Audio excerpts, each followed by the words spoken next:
The elevator doors opened to the boardroom where 12 executives waited, but Adrian Vale's mind was somewhere else entirely. On the woman who'd vanished 3 hours ago with nothing but a hastily scrawled note that read, "He found me. I'm sorry." His phone buzzed. An unknown number, a photo of Clara, unconscious, a zip tied to a chair in what looked like a warehouse. Below it, "You took what's mine, now I'm taking what's yours." Before we dive into this story, hit that like button and drop a comment with your city name. I want to see how far this journey reaches. Now, let's go back to where it all began. 3 months earlier, Adrian Vale sat in his daughter's pediatrician's waiting room, scrolling through acquisition reports that should have excited him, but didn't. The pharmaceutical company in Berlin was undervalued. The tech startup in Singapore had potential. The numbers made sense. They always made sense. That was the problem. "Mr. Vale?" The nurse smiled at him. "Emma's ready." He stood, pocketing his phone, and followed her down the hallway where his 7-year-old daughter sat on an examination table, swinging her legs and humming something off-key. Emma looked up when he entered, her face brightening in that way that still surprised him, like he was someone worth being excited about. "Dad, Dr. Morrison says I grew half an inch." "Did you now?" He ruffled her dark hair so much like her mother's it sometimes hurt to look at. "Pretty soon you'll be taller than me." "That's not possible. You're giant." Dr. Morrison laughed, making notes on her tablet. "She's perfectly healthy, Mr. Vale, though I'd still like to see her eating more vegetables and less—" She glanced at Emma with mock severity. "Chicken nuggets." "They're a food group," Emma said seriously. Adrian caught the doctor's eye and shrugged. "We're working on it." 20 minutes later, they were back in his Mercedes. Emma buckled into the back seat and already absorbed in some game on her tablet. Adrian pulled into Seattle traffic, half listening to her commentary about animated characters he didn't recognize. "Are you listening?" Emma asked suddenly. "Of course." "Then what did I just say?" He glanced in the rearview mirror. "Something about a purple dragon?" "Dad," she sighed with the exhaustion of someone much older. "I said I'm hungry. Can we go somewhere that's not the usual place?" The usual place was a sterile Italian restaurant 2 blocks from their penthouse, the kind of establishment where the staff knew his name and his order and brought Emma's plain pasta without being asked. He'd been going there for 2 years because it was convenient and required no thought. "Where do you want to go?" "Somewhere with lots of people and noise. And oh, there!" She pointed out the window at a brick building with a hand-painted sign that read Rosewood Kitchen. "Emma, that's— Please? Just this once?" He should have said no. Should have explained that he had calls to return, emails to answer, a conference in Tokyo in 18 hours that he hadn't finished prepping for. But Emma was looking at him with those wide, hopeful eyes, and he'd canceled their last 3 weekend plans because of work emergencies that probably could have waited. "All right," he said, swinging into a parking spot, "just this once." The restaurant was nothing like his usual haunts. Mismatched furniture, exposed brick, Edison bulbs hanging from the ceiling like deliberately unfinished thoughts. The air smelled like garlic, and something sweet he couldn't identify. Every table was occupied, voices overlapping in a dozen different conversations, and for a moment Adrian felt genuinely out of place. A hostess approached, young, tired-looking, with a smile that seemed practiced. "Two?" "Yes." "Right this way." She led them to a small table near the window. Emma immediately started examining the menu, which appeared to be handwritten in chalk. Adrian sat down, checking his phone out of habit. 4 new emails, none urgent. "Can I get you started with drinks?" The voice came from his left, soft, careful, with an accent he couldn't quite place. He looked up. She wasn't beautiful in the sharp, maintained way of the women he usually met at fundraisers and corporate dinners. Her beauty was quieter, almost accidental. Dark hair pulled back in a simple ponytail, minimal makeup, wearing the same black uniform as the other servers. But there was something in her face, an intelligence behind her eyes, and underneath that, a wariness that felt familiar. "Water for me," Adrian said. "Emma?" "Do you have lemonade?" his daughter asked. The woman smiled, and it transformed her whole face for a second. "We do. Homemade. Would you like to try it?" "Yes, please." She wrote it down, started to turn away, then paused. "The special tonight is pan-seared salmon with asparagus risotto. It's very good if you like fish.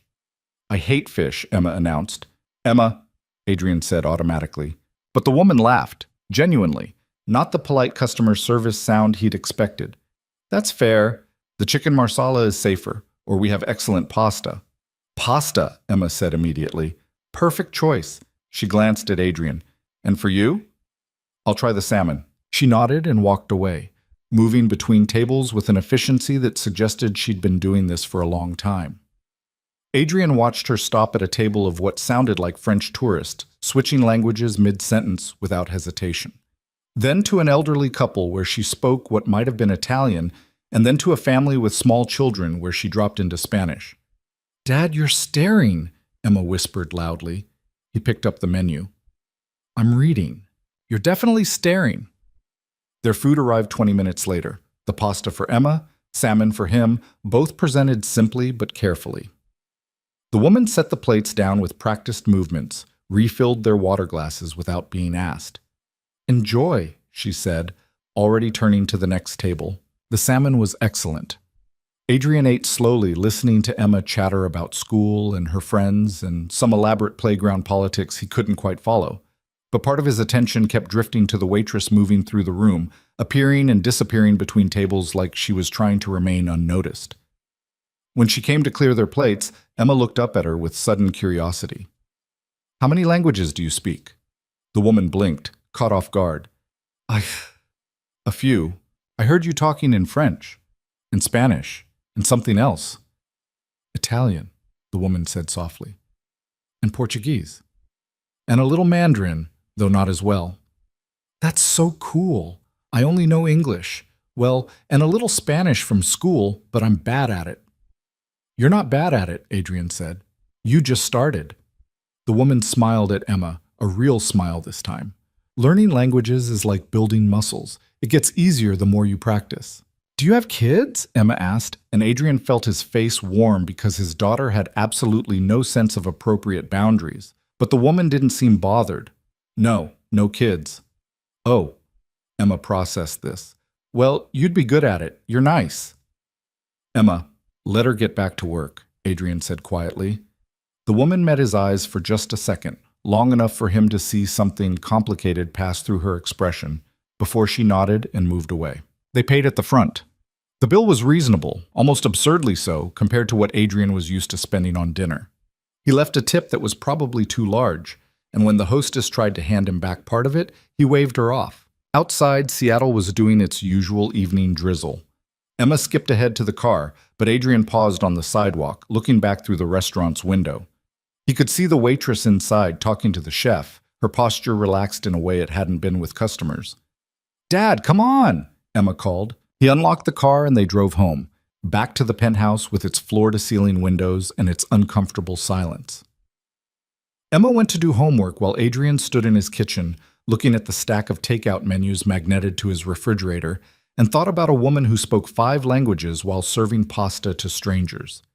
He went back to Rosewood Kitchen 3 days later. Not because of her, or that's what he told himself as he walked in alone, laptop bag over his shoulder like he just needed somewhere to work over lunch. The hostess recognized him, seemed surprised, and led him to a table in the back. She wasn't working. He ordered coffee from a different server, opened his laptop, and told himself the slight disappointment he felt was ridiculous. He went back 2 days after that. This time she was there, moving between tables with that same careful efficiency. She didn't notice him at first, or pretended not to. He ordered the salmon again, worked through emails, stayed longer than necessary. When she finally came to refill his coffee, she paused, clearly recognizing him. The salmon again? She asked. It's good salmon. We have other things, you know. I'm a creature of habit. Something shifted in her expression. Amusement, maybe, or suspicion. Most people don't eat here 3 times in a week unless they live in the neighborhood. Maybe I'm moving to the neighborhood. Are you? No, he admitted. I live downtown. She studied him for a moment, and he had the distinct impression of being evaluated and found something. Not wanting exactly, just complicated. I should get back to work, she said finally. I didn't ask your name last time. I know. She started to turn away. I'm Adrian. She stopped, looked back at him with an expression he couldn't read. Clara. Clara, he repeated, and she frowned slightly, like she'd just realized she'd made a mistake. Then she was gone, absorbed back into the rhythm of the restaurant, and Adrian sat there with his cooling coffee thinking that he'd just crossed some invisible line without meaning to. He came back the next week, and the week after that. It became a pattern, lunch at Rosewood Kitchen twice a week, sometimes 3 times if his schedule allowed. He always sat at different tables, always ordered different things, trying to make it seem casual even though they both knew it wasn't. Clara remained polite but distant. She took his orders, refilled his drinks, made brief small talk that never went anywhere meaningful. But Adrian was patient. Patience was something he'd learned early in business. How to wait for the right moment, how to read people, how to know when to push and when to let things develop on their own. It was nearly a month before she spoke to him first. He was there on a Wednesday afternoon, the restaurant quieter than usual, working through a contract that was giving him a headache. Clara appeared at his table with coffee he hadn't ordered. "You looked like you needed it," she said, setting down the cup. "That obvious?" "You've been staring at the same page for 20 minutes. He closed the laptop. "Acquisition deal. The numbers work, but the people don't." "Then maybe the numbers don't actually work." It was such a simple observation, but it cut through 2 weeks of arguments with his legal team. He looked up at her, surprised. "You're probably right." "I usually am." She said it without arrogance, just stating a fact. "About people, anyway. Numbers aren't my thing." "What is your thing?" She hesitated, and he saw the wariness slide back into place. "Languages, patterns, staying out of trouble." "Are you in trouble?" "Not currently." The way she said it suggested that might not always be the case. Someone called her name from across the restaurant. The manager, gesturing toward a table. Clara straightened. "I should go." "Wait." He didn't know what made him say it. "Are you working Friday night?" "Why?" "Because I'm thinking of bringing my daughter back here. She liked it last time." Clara's expression softened slightly at the mention of Emma. "The one who asked about languages?" "That's her. She's sweet." "She's relentless," Adrian said. "But yes, also sweet." "I'm not working Friday." Clara picked up her tray. "But I hope you both enjoy your dinner." She walked away before he could respond, and Adrian sat there feeling like he'd just failed some kind of test he didn't know he was taking. Emma did ask to go back to Rosewood Kitchen, as it turned out. Not on Friday, she had a sleepover that got rescheduled, but the following Tuesday. They went for early dinner, and Clara was working, and Adrian told himself the way his mood lifted when he saw her was about Emma's happiness, not his own. Emma waved enthusiastically when Clara approached their table. "Hi, I remember you." "I remember you too," Clara said, smiling. "The language enthusiast. I've been practicing my Spanish. Quiero pasta, por favor." "Muy bien," Clara said, and Emma beamed. "Your pronunciation is getting better." They ordered pasta for Emma, chicken marsala for Adrian, and Clara lingered at their table slightly longer than necessary, asking Emma about school and her Spanish class. Adrian watched the way his daughter lit up under the attention, chattering about things she normally kept to herself, and felt something uncomfortably close to gratitude. When Clara brought their food, Emma asked, "Do you like working here?" "Emma," Adrian warned, but Clara laughed. "It's okay. I do like it. The people are kind. The food is good. It's a nice place to be." "But what do you really want to do, Zik?" Emma pressed. "Like, if you could do anything." Clara set down their plates carefully. "That's a big question." "Mom always said big questions are the important ones." Emma said it casually, not noticing the way Adrian's entire body tensed. Clara's eyes flickered to him, just for a second, before returning to Emma. "Your mom sounds smart." "She died when I was 4, Emma said matter-of-factly. "I don't remember her much. Just little things." "I'm sorry," Clara said softly, and Adrian could hear that she meant it. "It's okay. Dad takes good care of me." Emma smiled up at him, unaware of the weight she'd just added to the conversation, "even though he works too much." "Emma," Adrian said, more sharply than he intended. "What?" "You do." Clara excused herself, and Adrian spent the rest of the meal trying to redirect Emma's attention away from uncomfortable truths. But he kept catching glimpses of Clara across the room, and once he could have sworn she was looking back.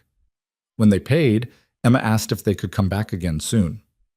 "We'll see," Adrian said, which meant yes, and both of them knew it. Outside, Emma grabbed his hand as they walked to the car. "I like her." "Who?"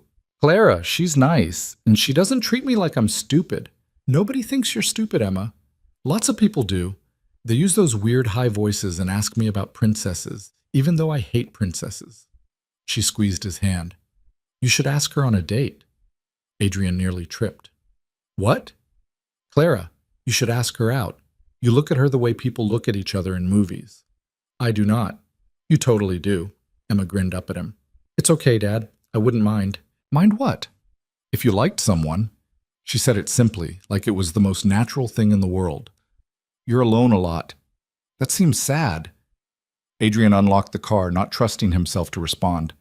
Emma climbed in, already moving on to the next topic, but her words sat heavy in his chest the whole drive home. That night, after Emma was asleep, Adrian stood in his home office with a glass of whiskey. He wasn't drinking and looked out at Seattle's glittering skyline. He'd built an empire, employed thousands of people, made decisions that moved markets. But his 7-year-old daughter had just called him sad, and he couldn't argue. He went back to Rosewood Kitchen the next day. Claire was working the lunch shift, and this time when she saw him, something shifted in her expression. Not quite warmth, but maybe resignation, like she'd been expecting this. "Your usual table is occupied," she said when he approached the hostess stand. "I'll sit anywhere." She led him to a corner booth, set down a menu he wouldn't read. "Coffee?" "Please." When she returned with it, he said, "My daughter thinks I should ask you out." Claire's hand stilled on the coffee pot. "What?" "Apparently I look at you the way people look at each other in movies." He tried to keep his tone light. According to Emma, anyway. She's 7, almost 8, and terrifyingly perceptive. Clara set down the pot, crossed her arms. "Mr. Vale?" "Adrian." "Adrian." She said his name carefully, like testing its weight. "I'm not interested in whatever this is." "This?" "You. Coming here. The attention." "Is it unwanted?" She looked at him for a long moment. "Yes." He should have left it at that, should have apologized, paid for his coffee, and never come back. But something in her eyes contradicted her words. A flicker of uncertainty, maybe, or fear. "Okay," he said quietly. "I'll stop coming by." Relief crossed her face, followed immediately by something that looked like disappointment. "Thank you." She walked away, and Adrian sat there with his untouched coffee, feeling like he'd just made either the best or worst decision of his year. He didn't go back for 2 weeks. It was harder than it should have been. He thought about Clara more than was reasonable, wondered what her story was, why she spoke 5 languages but worked serving tables, what she was so clearly running from. But he'd been told to leave her alone, and despite what his competitors might think, Adrian did respect boundaries. Emma noticed his absence from Rosewood Kitchen immediately. "Did something happen?" she asked one night over their usual boring pasta at the usual boring Italian place. "What do you mean?" "We haven't gone to the place with Clara." "She asked me to stop coming around." Emma frowned. "Why?" "Because sometimes people aren't ready for attention." "Did you do something weird?" "Probably." He smiled despite himself. "I'm not great at this stuff, Em." "You're not great at a lot of stuff," she said loyally, "but you're still pretty okay." 3 days later, Adrian was working late in his office when his phone rang. Unknown number. He almost didn't answer. "Mr. Vale?" The voice was familiar, the manager from Rosewood Kitchen. "This is Marcus Chen. We met briefly. I remember. Is everything all right?" "It's Clara." Marcus sounded worried. "She's in the back room and something's wrong. She won't talk to anyone, but she had your business card in her apron and I thought maybe—" Adrian was already grabbing his keys. "I'll be right there."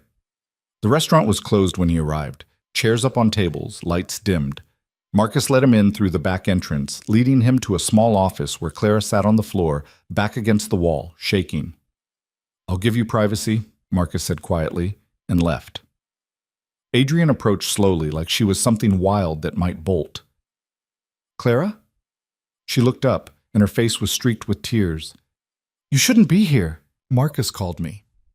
"I told him not to call anyone." Her voice broke. I'm fine. You're sitting on the floor crying. That's not fine. She laughed, bitter, sharp. You don't know anything about me. I know you speak 5 languages, and you're scared of something, and you're trying very hard to disappear. He sat down on the floor across from her, deliberately keeping distance between them. I also know you wouldn't have kept my business card if you didn't think you might need it someday. Clara's face crumpled. For a moment he thought she'd tell him to leave, but instead she said, He found me. Who? My ex-fiancé. She wrapped her arms around herself. I got a message tonight on an email account I haven't used in 3 years, just 2 words. Found you. Adrian felt something cold settle in his chest. Do you think he's dangerous? I think he's angry, and angry men with money and connections are always dangerous. Tell me what happened. Why would I do that? Because you're scared and alone and clearly carrying something too heavy for one person. He kept his voice level, gentle. And because sometimes it helps to say things out loud. She studied him for a long moment, and he could see her weighing options, calculating risks. Finally, she took a shaky breath. My name isn't really Clara Hayes, she said. It's Clara Rousseau. 3 years ago, I was engaged to Damien Thorne, CEO of Thorne Financial. We were supposed to get married. Instead, he framed me for embezzlement, destroyed my reputation, and took everything I had. Adrian kept his expression neutral, even though the name Damien Thorne sent alarm bells ringing. He knew of the man, ruthless, connected, the kind of person who appeared in business magazines with headlines about innovation and philanthropy while burying lawsuits in fine print. Why would he do that? Because I found out he was laundering money for people who make him look like a saint. And when I threatened to expose him, he made sure no one would ever believe me. Clara's voice hardened. He had connections, friends in law enforcement, in government. He buried evidence, manufactured documents with my signature. By the time I realized what he'd done, my own family thought I was guilty. Did you go to the police?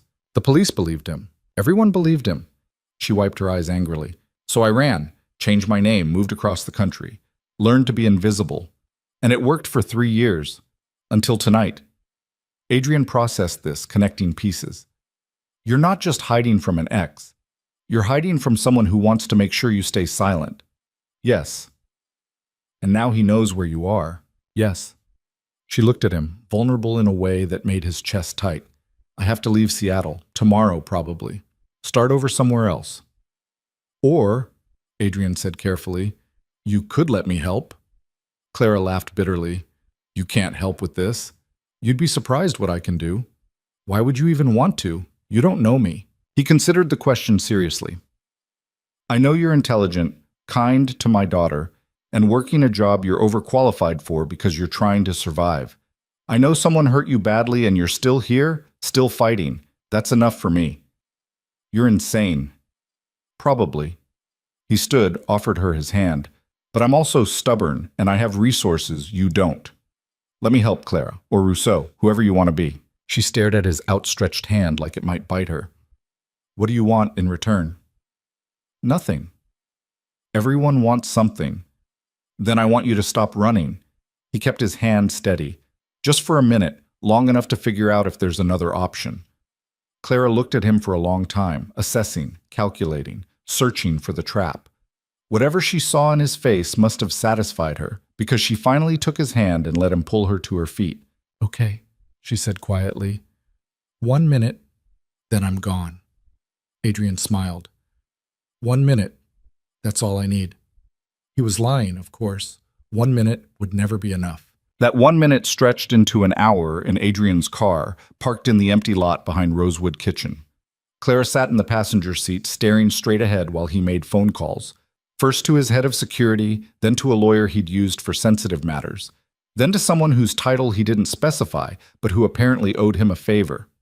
You have a lot of people on speed dial, Clara said when he finally set down his phone. Comes with the territory. What territory is that exactly? I know you have money, the watch gives it away, but I don't actually know what you do. Adrian pulled out onto the street. I buy companies, fix them, sometimes sell them, sometimes keep them. It's boring. Boring people don't have head of security on speed dial. Fair point. He glanced at her. Where are you staying? A studio apartment in Greenwood, month-to-month lease under a different name. Pack a bag. You're staying somewhere else tonight. Clara's shoulders tensed. I'm not going home with you. I wasn't offering my home. I have a daughter, remember? I'm putting you in a hotel, somewhere with security cameras and a lobby guard and doors that actually lock. I can't afford... I can. He said it simply, without condescension. Let me do this, Clara. Please. She was quiet for a long moment. Why are you helping me?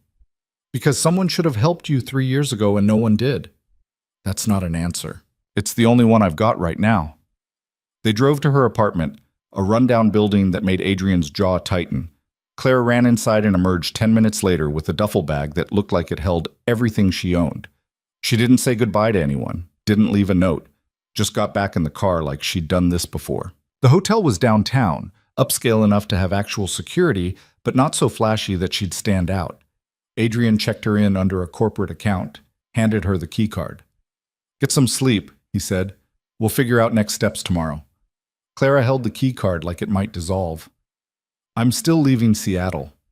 Maybe, but not tonight. She looked up at him, searching his face for something. You really think you can fix this? I think running hasn't worked so far. Maybe it's time to try standing still. He left before she could argue, but he sat in his car for 20 minutes afterward, making sure no one followed her to her room. Emma was asleep when he got home. Adrian checked on her, something he did every night, a ritual left over from when she was a baby, and he'd been terrified of doing everything wrong. She was sprawled across her bed, covers kicked off, clutching a stuffed elephant she'd had since she was 3. He pulled the blanket over her, kissed her forehead, and went to his office to start reading everything he could find about Damien Thorne. It was worse than he'd expected. Thorne Financial had a pristine public image, venture capital firm, tech investments, charitable foundation. But if you looked deeper past the press releases and the glossy photos, there were patterns. Lawsuits settled quietly, former employees who signed NDAs, business partners who suddenly disappeared from public record. And then there was Clara, or rather, the ghost of her. 3-year-old news articles about Clara Rousseau, former VP at Thorne Financial, arrested for embezzling $12 million. The charges had been dropped due to insufficient evidence, but the damage was done. Her face was all over the internet, looking young and scared in her mugshot. Adrian pulled up her LinkedIn profile from before the scandal. Economics degree from Georgetown, MBA from Wharton. Spoke 6 languages, she'd undersold herself. She'd worked at Thorne Financial for 4 years, rising fast, engaged to the boss. Then nothing. The profile went dark. No updates, no new positions. Like she'd ceased to exist.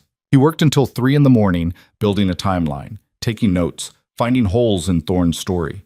When he finally went to bed, his mind was still racing with possibilities. Emma found him asleep at his desk the next morning. Dad, you're drooling on important papers, she announced, poking his shoulder. He sat up, disoriented. What time is it? 7:30. Mrs. Chen is here. She says you didn't tell her you'd need her this morning, but she came anyway because she's a miracle worker. Emma tilted her head. Her words? Not mine. Adrian rubbed his face. Mrs. Chen was their housekeeper and occasional nanny, a woman in her 60s who ran their household with ruthless efficiency and never let him forget it. Tell her I'll be out in 5 minutes. Tell her yourself. I'm eating cereal. Emma skipped out and Adrian stood, his back protesting the night spent in a desk chair. He needed coffee, and a shower, and to check on Clara. He texted her from the kitchen while Mrs. Chen made pointed comments about his appearance. Late night? She asked, pouring him coffee he definitely didn't deserve. Work stuff. You look terrible. Thank you, Mrs. Chen. Very helpful. I speak truth. She set down the coffee pot. Emma says you've been distracted lately. Emma talks too much. Emma is perceptive, like her mother. Mrs. Chen's expression softened slightly. Whatever you're dealing with, don't shut her out. She notices more than you think. Adrian's phone buzzed. Clara. Still alive, haven't been murdered. You can stop checking. He typed back, meeting at my office, 10 a.m. I'll send a car. Clara. I can take the bus. Adrian. Humor me. She didn't respond, but 20 minutes later she sent him the hotel address, which he already had. The car service picked her up at 9:30. Adrian watched from his office window as she arrived, stepping out of the black sedan looking uncomfortable in clothes that didn't quite fit her anymore. like she'd lost weight since buying them. His assistant, Jennifer, buzzed him. "Ms. Hayes is here." "Send her in." Clara entered his office like she was preparing for an ambush. She looked around, taking in the floor-to-ceiling windows, the minimalist furniture, the art on the walls that cost more than most people's cars. "This is excessive," she said. "It's Seattle. Everything's excessive." "You have a couch in your office." "Sometimes I sleep here." "That's depressing." Adrian gestured to the chairs across from his desk. "Sit, please." She sat, but on the edge of the chair, ready to bolt. "What's this meeting about?" "I want to hire you." Clara blinked. "What?" "As a consultant. Languages, international relations, whatever title makes you comfortable. I need someone who can navigate complex conversations with overseas partners, and you're qualified." "You're offering me a fake job." "I'm offering you a real job, with real pay and real benefits and a real office." He slid a folder across the desk. "Also real safety. This building has security, background checks for everyone who works here. It's harder to get to you if you're surrounded by people." Clara opened the folder, scanned the contract inside. Her eyes widened at the salary. "This is insane. It's competitive. It's 3 times what I made at Thorne Financial." "Then you were underpaid." He leaned back. "Look, I know what you're thinking. This is charity, but I'm not a charitable person, Clara. I don't do things that don't benefit me, and having someone with your skill set on my team actually helps." "Doing what exactly?" "I'm acquiring a manufacturing company in Vietnam. The owner speaks limited English. My team speaks no Vietnamese." "You do." "I speak conversational Vietnamese, not business Vietnamese." "You'll figure it out." He said it with complete confidence. "You're smart enough." She stared at him for a long moment. "What's the catch?" "No catch. You work, you get paid. You help me close deals. I help you rebuild your life. Mutually beneficial arrangement. And Damien? I'm working on that separately." "How?" Adrian pulled up a file on his computer, turned the screen toward her. "I've been digging into Thorne Financial's records. Public filings, investment portfolios, partner agreements. There are inconsistencies." Clara leaned forward, studying the screen. "What kind of inconsistencies?" "Money moving in patterns that don't make sense. Offshore accounts that appear and disappear. It's subtle. Whoever set it up knew what they were doing, but it's there. I told the police this 3 years ago. The police didn't have motivation to look. I do." "Why? What's in this for you?" Adrian closed the laptop. "Honestly, I don't know yet. Maybe I'm just bored. Maybe I like complicated problems. Or maybe—" He paused. "Maybe I'm tired of watching powerful people hurt others and get away with it." Clara sat back, processing this. "You barely know me." "I know enough." "You really don't. Then work for me and I'll learn more." He stood, walked to the window. "Look, Clara, you can keep running. Change your name again, move to another city, start over for the 4th or 5th time. Eventually you'll get tired or sloppy and Thorne will find you again. Or," he turned to face her, "you can stay. Let me help you build a case. Take back what he stole." "He stole everything." "Then let's steal it back." She laughed, but it was hollow. "You make it sound simple. It won't be simple. It'll probably be messy and complicated and take longer than either of us want. But it's an option that isn't running." Clara looked down at the contract in her hands. "I don't trust easily. I noticed.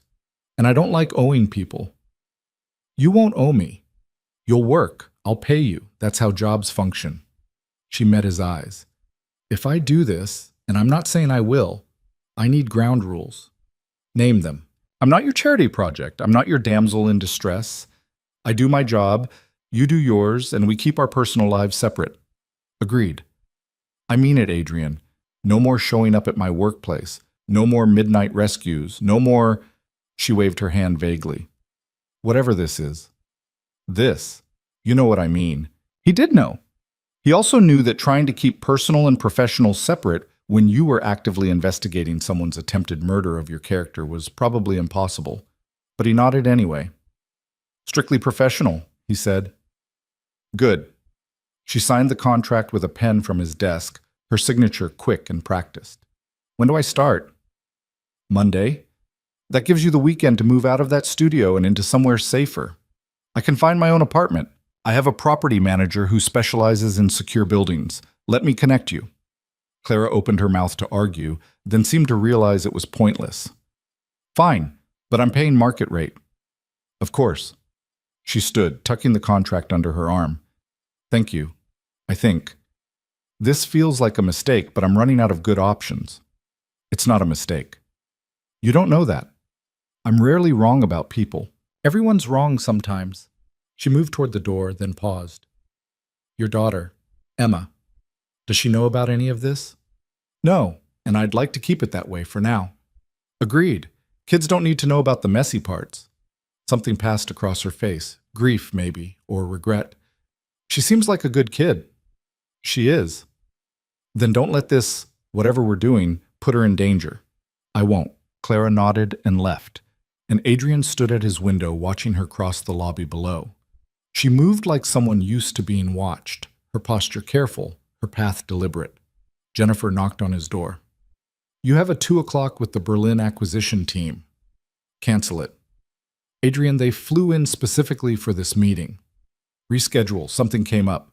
Jennifer gave him a look that suggested she knew exactly what had come up, but was too professional to comment.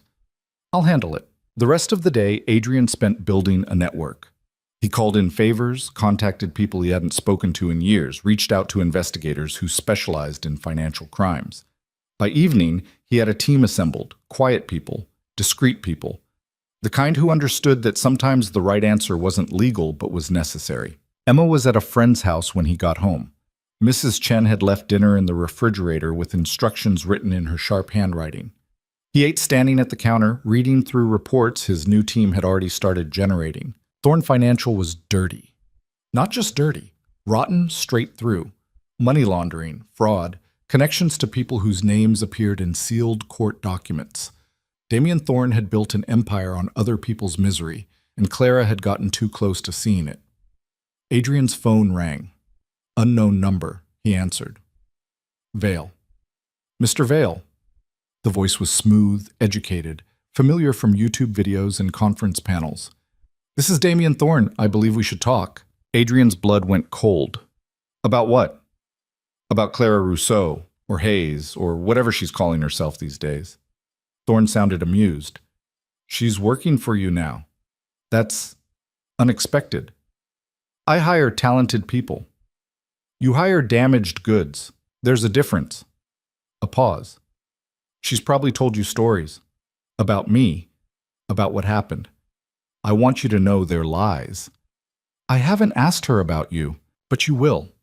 And when you do, remember that Clara is very good at playing the victim. It's one of her few talents." Adrian kept his voice level. "Is there a point to this call?" "The point is a warning. Clara is a thief and a liar. Getting involved with her will damage your reputation, and your reputation is all you have in this business." "My reputation can handle itself." "Can it?" Thorn's voice hardened. "I'd hate to see someone like you, successful, respected, get dragged down by association with a criminal." "She was never convicted. Only because she ran before the trial could finish, but the evidence was clear." "Was it?" Adrian walked to his window, looking out at the city lights. "Because I've been looking at the evidence, Thorn, and it's interesting how much of it seems to have appeared after Clara refused to marry you." Silence on the line, then, "You're making a mistake." "Probably. I make them sometimes." "This one will cost you." "Maybe. But I'm expensive, so it'll probably be worth it." He hung up before Thorn could respond. His hands were shaking, not from fear, from anger, the casual cruelty in Thorn's voice, the entitled assumption that threats would work, the way he'd talked about Clara like she was property that had misbehaved. Adrian called Clara. She answered on the first ring. "What's wrong?" "Thorn just called me." "What?" Her voice pitched higher. "How did he get your number?" "He's resourceful, and wants me to know you're a liar and a thief." Clara was quiet for a moment. "Do you believe him?" "No." "Why not? You barely know me." "Because liars don't usually run away from money and power. They run toward it." He sat down on his couch. "And because he called you damaged goods, which tells me everything I need to know about him." "He's dangerous, Adrian. If he called you, it means he's paying attention. Good. Let him pay attention. You don't understand. Damien doesn't make idle threats. Neither do I. Adrian rubbed his face.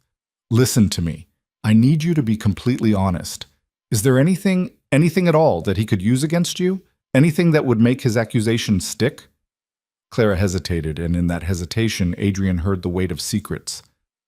When I left, I took something. Took what? Files. Financial records. Everything I could copy before he realized I knew. I've had them on an encrypted drive for 3 years. Where is it? In a safety deposit box. Under a different name, different bank. Adrian stood, pacing. That's it. That's how we build the case. Adrian, those files are the reason he wants me dead. If he finds out I still have them, then we move fast. His mind was already working through logistics. You get those files, bring them to me. I'll have my team analyze them, find what we need. And then what? Then we take everything he has and burn it to the ground. Clara laughed, but it was brittle. You say that like it's easy. It won't be easy, but it'll be satisfying. This isn't a game. I know. He stopped pacing. Clara, I know this is terrifying, and I know you don't trust me yet, but I'm good at what I do, and what I do is take complicated, broken things and fix them. I'm not broken. I didn't say you were, but Thorne broke your life. Let me help you rebuild it. She was quiet for so long he thought she'd hung up. Finally, the bank opens at 9 tomorrow. I'll get the files. I'll meet you there. You don't have to. I know I don't have to. I want to. He softened his voice. You're not alone in this anymore, Clara. Get used to it. After they hung up, Adrian sat in the dark of his living room and thought about choices. He'd made plenty of bad ones. Married too young, worked too much, missed moments with Emma he'd never get back. But this didn't feel like a bad choice. It felt like the first good one he'd made in years. Emma came home an hour later, bubbling with stories about her friend's new puppy, and could they please get a dog, even though she knew the answer was no, but maybe if she asked enough times. Still no, Adrian said, but he was smiling. You're in a good mood. Emma studied him. Did something happen? I hired someone new at work. Is it Clara? He should have known. How did you... You've been weird since we stopped going to the restaurant, and you've been on your phone a lot, and you have that look. What look? The one where you're solving a problem. Emma flopped onto the couch next to him. So is it Clara? Yes. She's going to help with international projects. Cool. Emma grinned. When do I get to see her again? This is a work thing. It's not... We're not... You're not what? Adrian didn't have a good answer for that. The next morning, he met Clara outside a small bank in Ballard. She looked like she hadn't slept. Dark circles under her eyes, coffee cup gripped in both hands. You okay? He asked. Define okay. They went inside together. Clara handled the paperwork, disappeared into the vault, emerged 20 minutes later with a small metal box. She didn't open it until they were in his car. Inside was a hard drive the size of a deck of cards. This is it? Adrian asked.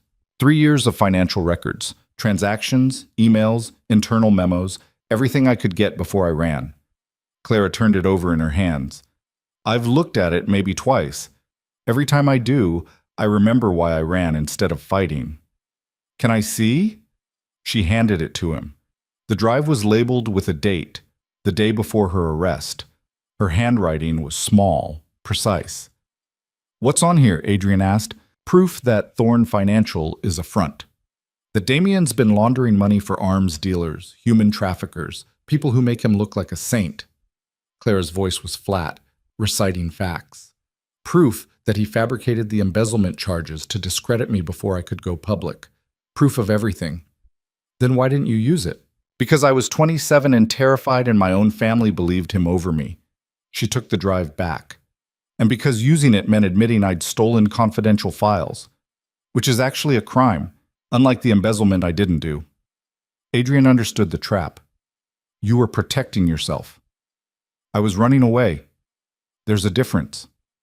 Running away kept you alive. That's not nothing. Clara looked at him, something shifting in her expression. You really believe that? I do. Why? Most people would call me a coward. Most people haven't been hunted by someone with unlimited resources. He started the car. And most people don't speak 6 languages and rebuild their entire life from nothing. That's not cowardice, Clara. That's survival. She didn't respond, just stared out the window as they drove back to his office. His team was waiting, 4 people Clara didn't know, sitting around his conference table with laptops and legal pads. Adrian introduced them quickly. Sarah Chen, forensic accountant, Marcus Wu, corporate investigator, Jennifer Ross, lawyer who specialized in financial crimes, and David Kim, someone whose job title Adrian described vaguely as problem solver. "This is Clara Rousseau," Adrian said. "She's going to show you what Damien Thorne's been hiding." Clara set the hard drive on the table like it might explode. "Everything you need is there, probably more than you want." Sarah plugged it into her laptop, started scrolling through files. Her eyes widened. Wow, this is years of data." 3 years, Clara said, plus historical records going back another 5. "This is going to take time to analyze," Marcus said, already making notes. "We don't have time," Clara said. "Thorne knows I'm here. He called Adrian last night. That means he's moving." "Then we move faster." Adrian looked at his team. "I want a preliminary analysis by Monday. Full breakdown by end of next week. Find everything that connects to criminal activity. Find everything we can use." "And what are we using it for exactly?" Jennifer asked. "Because if you're thinking of going to the police with stolen files, I need to advise you about the legal ramifications." "I'm not going to the police." Adrian turned to Clara. "I'm going to destroy him the same way he destroyed you, publicly, completely. No coming back from it." "That's going to make enemies," David said quietly. "I have enemies. I'll have more." Clara stood. "I should go. Let you all work." "Stay," Adrian said. "You know this material better than anyone. We need you here." "I'm not good at this, the teamwork thing."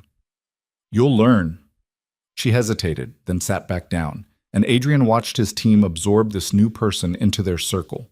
Sarah asked technical questions. Marcus wanted timelines. Jennifer needed context, and Clara answered each one precisely. Her fear gradually replaced by something else. Focus, maybe. Or anger finding a productive outlet. They worked until late afternoon, breaking only when Adrian ordered pizza and made everyone eat. Clara barely touched her food, too absorbed in explaining transaction patterns to Sarah. "Look at this one," she said, pointing to the screen. 60 million moving from this account to this offshore shell company, which then distributes it across 4 countries in amounts just below reporting thresholds. "Classic structuring," Sarah muttered. "And it's all documented?" "Thorne documents everything. It's his weakness. He thinks being organized makes him untouchable." "It usually does," Marcus said. "Unless someone on the inside turns witness." Everyone looked at Clara. "I'm not testifying," she said flatly. "I'm not putting myself in that position." "You might not have a choice," Jennifer said gently. "If this goes to trial..." "It won't go to trial. We're not doing this legally, remember?" Adrian leaned back in his chair. "What if we did both?" "Both what?" Clara asked. "Legal and illegal. We build an airtight case, hand it to the FBI with your files as evidence. But we also leak the information publicly, to journalists, to Thorne's investors, to everyone who matters. Even if he beats the criminal charges, his reputation is destroyed." "He'll come after me," Clara said. "He's already coming after you." "At least this way you hit back." Clara looked around the table at these people she'd just met, who were already planning to upend their lives for hers. "Why are you all doing this? None of you know me." "We know you," Sarah said simply. "Adrian doesn't bring people into the inner circle unless they're worth it." "Inner circle," Clara repeated.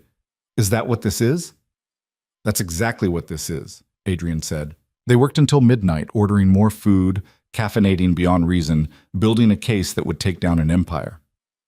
Clara had thought she'd spend this day packing her bags and planning her exit from Seattle. Instead, she was sitting in a conference room surrounded by people who actually believed her. It was terrifying. When everyone finally left, Clara lingered, gathering her things slowly. Adrian was shutting down computers, putting away files. "Thank you," she said quietly. "For what?" "For believing me. For not asking if I'm lying. You're not lying." "How do you know?" He looked at her across the conference table. "Because liars don't keep evidence that could incriminate them. They destroy it and run. You kept it because you knew someday you might need to fight back. Or because I'm too stubborn to let go." Maybe it's the same thing. Clara smiled slightly. Your daughter was right. You do look at me weird. Weird how? Like I'm a puzzle you're trying to solve. Maybe you are. I'm not that complicated. Everyone's that complicated. He walked around the table. Get some rest, Clara. Monday's going to be intense. It's Saturday. Technically, I don't start until Monday. Technically, you started the moment you handed over that drive. She couldn't argue with that. Adrian drove her back to her hotel. A different one. More secure. Arranged by his team. She got out of the car, then paused. Adrian? Yeah? If this goes wrong, if Thorne comes after you or your daughter, it won't. But if it does, then we'll handle it. He said it with such certainty that Clara almost believed him. I don't abandon people, Clara. Remember that. She nodded and went inside, and Adrian sat in his car for a long time afterward, thinking about promises he wasn't sure he could keep. Monday morning, Clara showed up at Adrian's office building wearing clothes that actually fit. New ones purchased over the weekend with money from her first paycheck that hadn't even cleared yet. She'd used a credit card she'd been afraid to touch for 3 years, half expecting it to trigger some alarm in Damien's network. Nothing happened. Just a receipt and a bag of professional attire that made her feel like someone she used to be. Jennifer met her in the lobby with a security badge and a tablet full of NDAs. Sign these, Jennifer said, walking toward the elevators. Standard confidentiality agreements.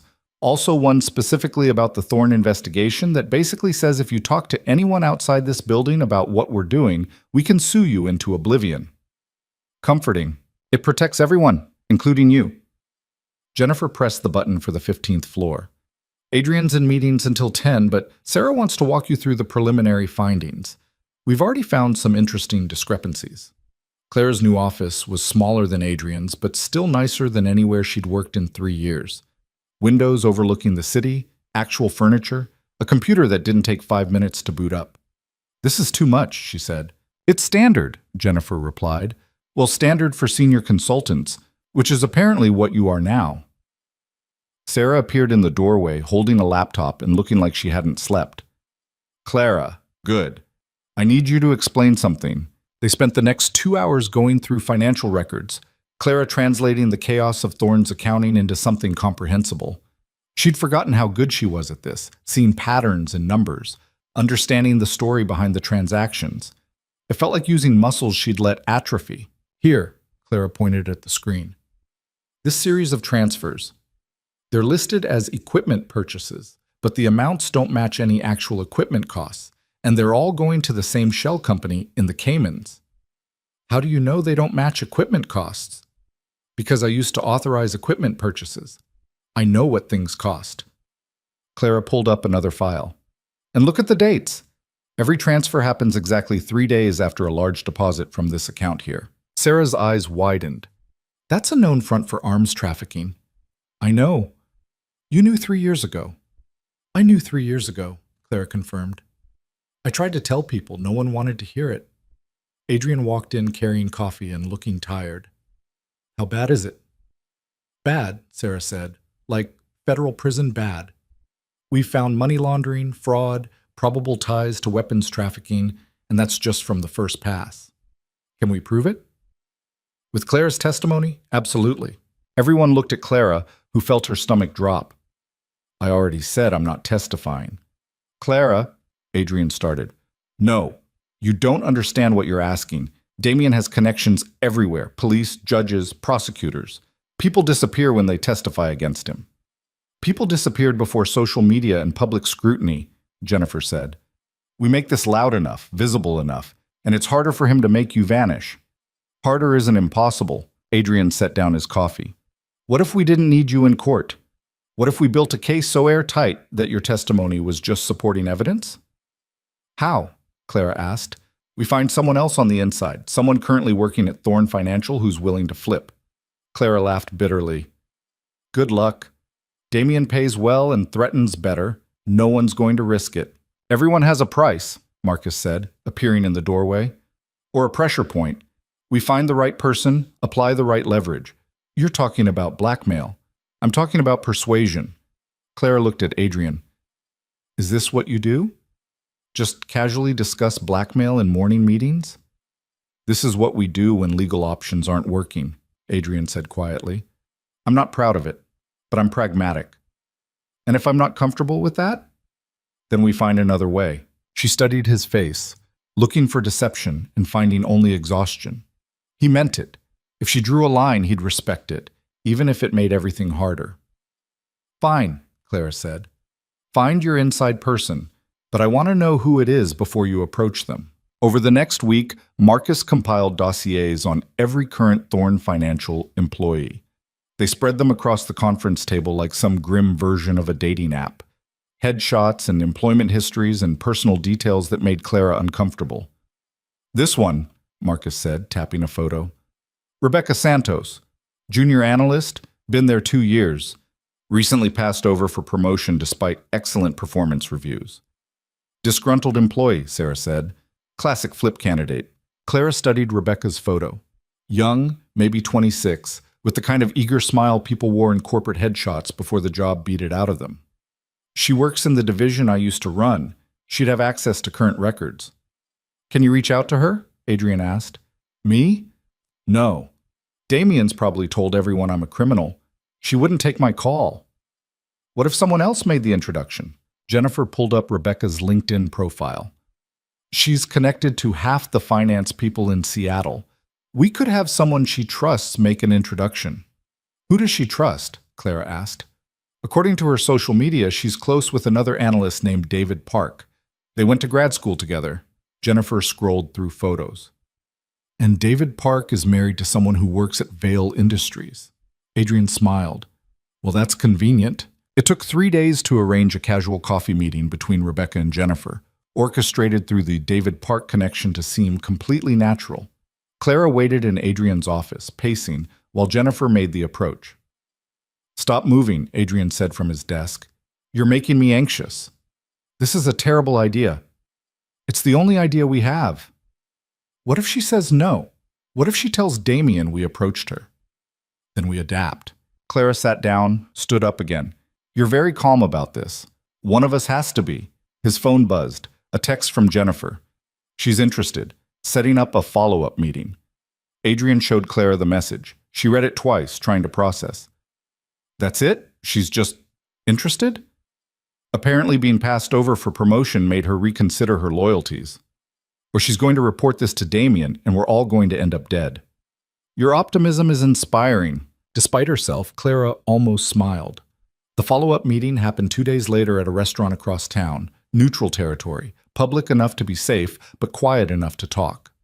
Rebecca showed up looking nervous, clutching a purse like it was a shield. Jennifer made introductions. Rebecca, this is Claire Rousseau. Rebecca's eyes went wide. You're supposed to be a criminal? Dead? Disappeared? Clara sat down across from her. I know what Damien says about me. None of it's true. I saw the news, the charges. Fabricated. All of it. Clara pulled out a tablet, pulled up files. I'm going to show you something, and after you see it, you can decide if you want to walk away or help us destroy him. She walked Rebecca through it, the same evidence she'd shown Adrian's team, the patterns of money laundering and fraud, the documented proof that Thorn Financial was built on criminal enterprise. Rebecca's face went pale. I've been processing some of these transactions, she whispered. I thought they were legitimate. They're not. And if the FBI comes knocking, everyone who touched them goes down, including junior analysts who were just doing what they were told. Is that a threat? It's a warning, Jennifer said. You're young enough that cooperating now could save your career, maybe your freedom. Rebecca looked between them. What do you want from me? Current records, Clara said. Everything you can access without raising suspicion. Transactions, emails, internal memos, especially anything involving offshore accounts. If Damien finds out I'm helping you, he won't. We're careful. He found you, Rebecca pointed out. I ran alone. You'll have us. Clara leaned forward. Look, I know you're scared. I was terrified 3 years ago. I'm still terrified now. But the only way to stop being scared is to fight back. Rebecca was quiet for a long time. Then, I want immunity. Full immunity from prosecution. Jennifer can arrange that, Clara said, glancing at the lawyer. Jennifer nodded. I have contacts at the U.S. Attorney's office. If you cooperate fully, we can negotiate a deal. And my name stays out of the news? Completely confidential. Rebecca took a shaky breath. Okay, I'll do it. But I need time. I can't just download everything at once without someone noticing. How long? Clara asked. 2 weeks. Maybe 3. We don't have 3 weeks. Then you don't have my help. Rebecca stood. 2 weeks minimum. Take it or leave it. Clara looked at Jennifer, who nodded slightly. 2 weeks, but we need regular check-ins, proof you're actually gathering information. Fine. I'll send updates through David. He doesn't know what's happening, and I want to keep it that way. After Rebecca left, Clara slumped in her chair. This is going to go wrong. Maybe, Jennifer said. But it's moving forward. That's something. That night, Adrian picked up Emma from soccer practice and found Clara waiting in his office when he got back to the building. She was sitting in the dark, staring out the window at the city lights. Rough day? He asked, turning on a lamp. Rebecca's going to get caught. She's too nervous, too scared. Scared people can be surprisingly effective. He sat down across from her. You were scared 3 years ago, and you still managed to copy all those files. That was different. I was running on adrenaline and rage. So is she. Clara turned away from the window. What if this doesn't work? What if we build the case and Damien still walks away? Then we try something else. You make it sound simple. It's not simple. But giving up is worse. He studied her face. When's the last time you slept? I sleep.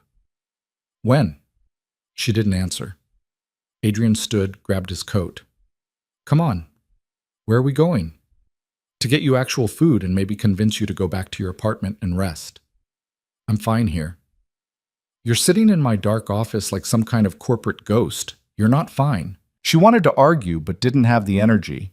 They ended up at a diner near Pike Place Market, the kind of place that served breakfast 24 hours and didn't judge anyone's life choices. Clara ordered pancakes she didn't eat while Adrian worked through coffee that was probably his 5th cup of the day. Your daughter, Clara said suddenly. What does she think you do all day? Boring business stuff, meetings, paperwork. Does she know you're helping me? She knows I hired you. She doesn't know the rest. Clara pushed her pancakes around. You should tell her. Tell her what? That I'm investigating a criminal while keeping her new favorite person in my life within arm's reach for safety reasons? When you put it that way, it sounds worse. Everything sounds worse when you actually say it out loud. He smiled slightly. Emma's smart. She'll figure it out eventually. But for now, I'd like to keep her separate from this. That's probably impossible. I know, but I'm trying anyway. They sat in silence for a while, the diner humming with late-night energy around them. Someone's phone was playing music too loud. A couple was arguing quietly in the corner booth. Normal people living normal lives, unaware that 2 tables over, someone was planning to dismantle a financial empire. Clara's phone buzzed, a text from an unknown number. I know what you're doing. Her hand went numb. The phone clattered onto the table. Adrian grabbed it, read the message. His face went hard. When did this come through? Just now. He was already dialing. David, it's Adrian Vale. I need you to pull phone records for Clara's number. Trace the last incoming text. I don't care what time it is. Do it now. Clara couldn't breathe. The diner felt too small, too exposed. Everyone was looking at her, even though no one was actually looking at her. Clara. Adrian's voice cut through the panic. Look at me. She met his eyes. We're okay. We're in public. We're safe. This is just intimidation. He knows. He suspects. There's a difference. Adrian's phone rang. He answered, listened, his expression darkening. You're sure? Okay. Yeah. Thanks. He hung up. The text came from a burner phone, probably disposable, but David traced the cell tower. It pinged from near Thorne Financial Headquarters. Damien's watching us. Or having us watched. Clara stood abruptly. I need to leave. I need to go somewhere he can't find me. You're already somewhere he can't find you. The apartment we set you up in is secure.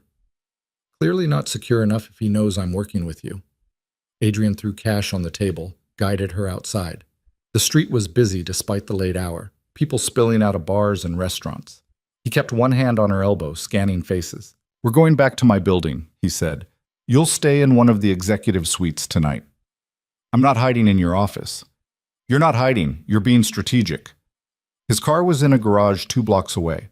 They walked fast, not running, but not casual either. Clara kept expecting someone to grab her, to feel a hand on her shoulder, or worse, but they made it to the garage without incident. Adrian's car was where he'd left it. He unlocked it, opened her door, and that's when Clara saw it. A photo tucked under the windshield wiper. She pulled it out with shaking hands. It was her, taken that morning, walking into Adrian's building.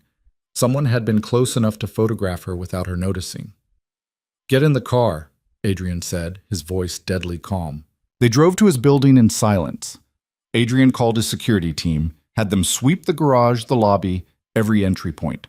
Clara sat in the passenger seat feeling like her skin was too tight. The executive suite was on the 20th floor, basically a small apartment with a bedroom, bathroom, and sitting area. Adrian's security team checked it twice before letting them in. "Stay here tonight," Adrian said. "Tomorrow we'll reassess." "He's escalating." "I know. This was a mistake. I should have kept running." "Running didn't work for 3 years. Why would it work now?" Clara sat on the bed, her whole body trembling. "I don't know how to do this. I don't know how to fight someone who's always 10 steps ahead." Adrian sat beside her, not touching, just present. "Then we stopped trying to predict his moves and force him to react to ours." "How?" "Rebecca's gathering evidence. We leak it early. Not everything, just enough to make Thorne's investors nervous. Force his hand before he's ready. That could backfire. Everything could backfire. But at least we're doing something." Clara looked at him, really looked at him. Exhausted, stubborn, refusing to walk away even though he absolutely could. "Why are you doing this?" "I've already told you." "No, really. Why?" He was quiet for a moment. 4 years ago, my wife died. Car accident. Random, senseless, nothing anyone could have prevented. And I was angry at the universe for being so arbitrary, for taking someone good and leaving behind someone like me who didn't know how to be a single parent or how to fill the space she left. Clara waited. I threw myself into work because work made sense. Money made sense. Deals and acquisitions and problems I could actually solve. But none of it meant anything. He looked at her. "And then I met you. And you were this person who'd been genuinely wronged by someone who deserved consequences. And I thought, maybe this is something I can fix. Maybe this is a problem that actually matters. I'm not a project. I know you're not. You're a person who deserves better than what happened to you. And maybe helping you get that is selfish on my part. But I don't really care." Clara felt something crack open in her chest. "I don't know how to let people help me. I've noticed. I'm serious. Everyone who's ever helped me has wanted something in return. I'm not everyone." She wanted to believe him. The terrifying part was that she almost did. Her phone buzzed again. Another text from the unknown number. "Last warning. Walk away or I'll make you disappear like I should have 3 years ago." Adrian read it over her shoulder. "That's it. We're done playing defense." "What are you going to do?" "I'm going to call Damien Thorne and tell him exactly what we have on him." "That's insane." "Probably." He was already dialing. "But I'm tired of him thinking he has all the power." The phone rang 3 times before Thorne answered. "Vale, calling rather late, aren't we?" "Stop threatening Clara." "I have no idea what you're talking about." The text, the photo, the intimidation. "Stop!" Thorne laughed, actually laughed. "You think I'm threatened by you? By her?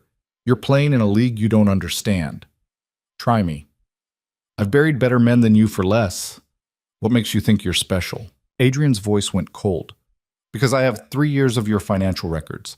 Every illegal transaction, every shell company, every laundered dollar, and I have people ready to hand it all to the FBI, the SEC, and every major news outlet in the country." Silence on the line. "You're bluffing," Thorne said finally. "Am I? Want to test that theory?" "If you had real evidence, you'd have used it already. I'm using it now. This is your one chance to walk away quietly. Resign from Thorne Financial, liquidate your assets, disappear. Or I burn your entire empire to the ground and make sure everyone knows exactly what you are. And if I refuse? Then Clara testifies. The FBI builds a case, and you spend the next 20 years in federal prison explaining to your cellmate how you used to be important." Thorne's breathing was audible. "You have no idea who you're dealing with. Neither do you." Adrian hung up. Clara stared at him. You just declared war. He declared war 3 years ago. I'm just finally showing up to fight. He's going to come after you now, after Emma. Let him try. I have security, lawyers, and enough money to make his life very difficult. Adrian turned to her. But here's what I need from you. I need you to trust me. Actually trust me, not just go through the motions. I don't know how. Figure it out, because we're past the point of you doing this alone. Clara felt tears burning behind her eyes, frustration and fear, and something else she couldn't name. I hate this. I hate being scared. I hate feeling helpless. Then stop being helpless. You have power, Clara. Use it. What power? I'm a waitress pretending to be a consultant. You're an economist with 3 years of evidence and the knowledge to destroy him. You're the only person who understands his system well enough to dismantle it. That's not helpless. That's dangerous. She wanted to argue, but couldn't find the words. Adrian's phone rang, Sarah's name on the screen. He answered. What's wrong? Nothing's wrong. Something's right. Sarah sounded breathless. I found something. In the files Clara gave us. There's a pattern I missed before. Transactions that all flow back to one specific account. Whose account? Damien Thorne's personal account. Not the company's. His. Papers rustled in the background. If we can prove he personally profited from illegal transactions, that's fraud. That's prison time regardless of what else we prove. Adrian looked at Clara. How fast can you document this? Give me 3 days. I need to verify the chain of custody and make sure it'll hold up in court. You have 2 days. He hung up and turned to Clara. This is it. This is what we needed. Clara felt something shift. Not hope exactly, but possibility. 2 days isn't much time. It's enough. That night, Clara stayed in the executive suite while Adrian went home to Emma. She tried to sleep but couldn't, kept thinking about Damien's threats and Adrian's impossible confidence and the fact that for the first time in 3 years, she wasn't facing this alone. Somewhere around 3 in the morning, her phone rang. Rebecca's number. Hello? Clara. Rebecca sounded terrified. I think someone knows. Someone searched my computer while I was at lunch. They didn't take anything, but files were opened that I didn't open. Clara sat up. Did you see who? No, but there's only one person who has that kind of access to everyone's computers. Damien. What do I do? Act normal. Don't change your routine. Don't access anything sensitive. Clara's mind raced. Can you get the files you've already gathered to us? I have them on a flash drive at home. Bring them tomorrow. Meet Jennifer at the same restaurant, 1 o'clock. Can you do that? I think so. Rebecca, breathe. You're okay. We're going to get through this. After they hung up, Clara called Adrian even though it was late. He answered on the first ring, voice alert. What happened? She told him about Rebecca's call. We need to move faster, he said. If Thorne's suspicious, he'll lock down access. Tell Rebecca to meet Jennifer early. 9 o'clock instead of 1. What if it's a trap? What if Thorne knows and he's using Rebecca to draw us out?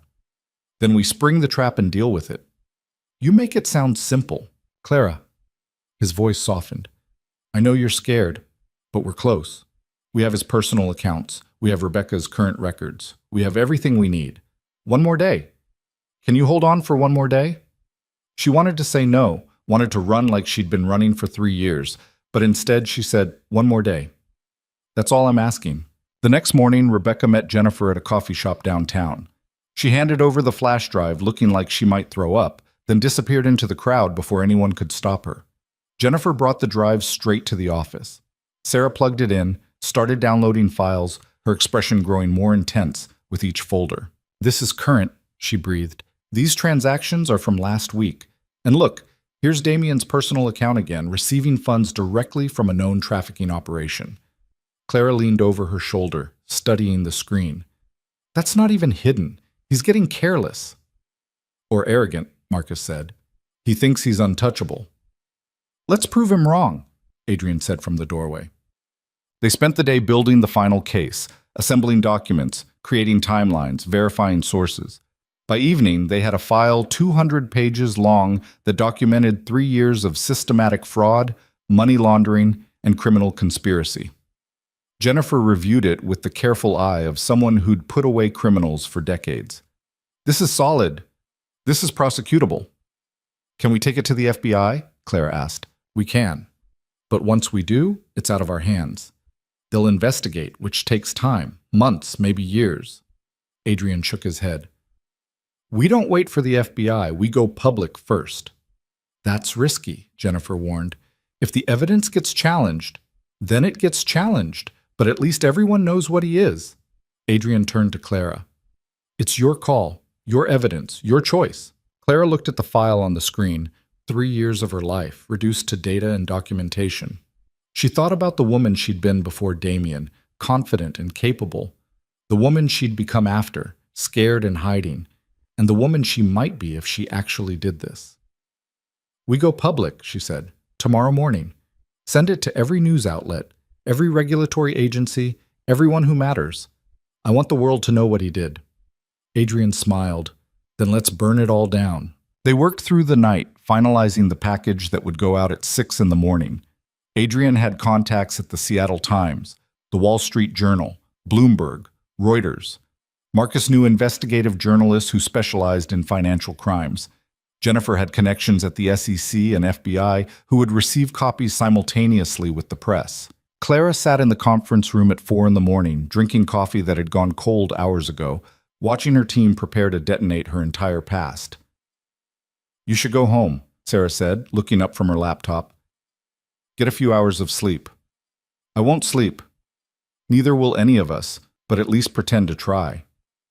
Adrian appeared in the doorway. Sarah's right. Go back to the suite, lie down for an hour. I'll wake you before we send everything. Clara wanted to argue, but exhaustion was winning. She made it to the executive suite, collapsed on the bed fully dressed, and was asleep before she could think about what morning would bring. She woke to Adrian shaking her shoulder gently. It's 5:30. We're sending it in 15 minutes. Clara sat up, disoriented. Already? You've been out for an hour. He handed her coffee. Drink this. Then come to my office. The entire team was assembled when she arrived. Sarah, Marcus, Jennifer, David, and a few others Clara didn't know well. They all looked exhausted and wired, running on caffeine and adrenaline. Adrian pulled up the email on the large screen.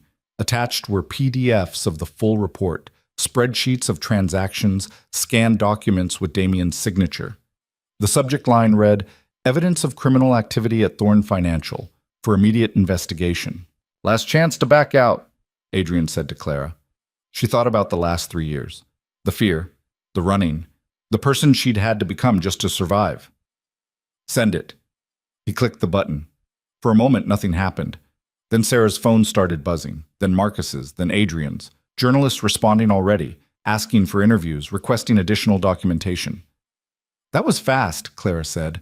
Financial scandals move at internet speed now, Jennifer said, scrolling through her phone.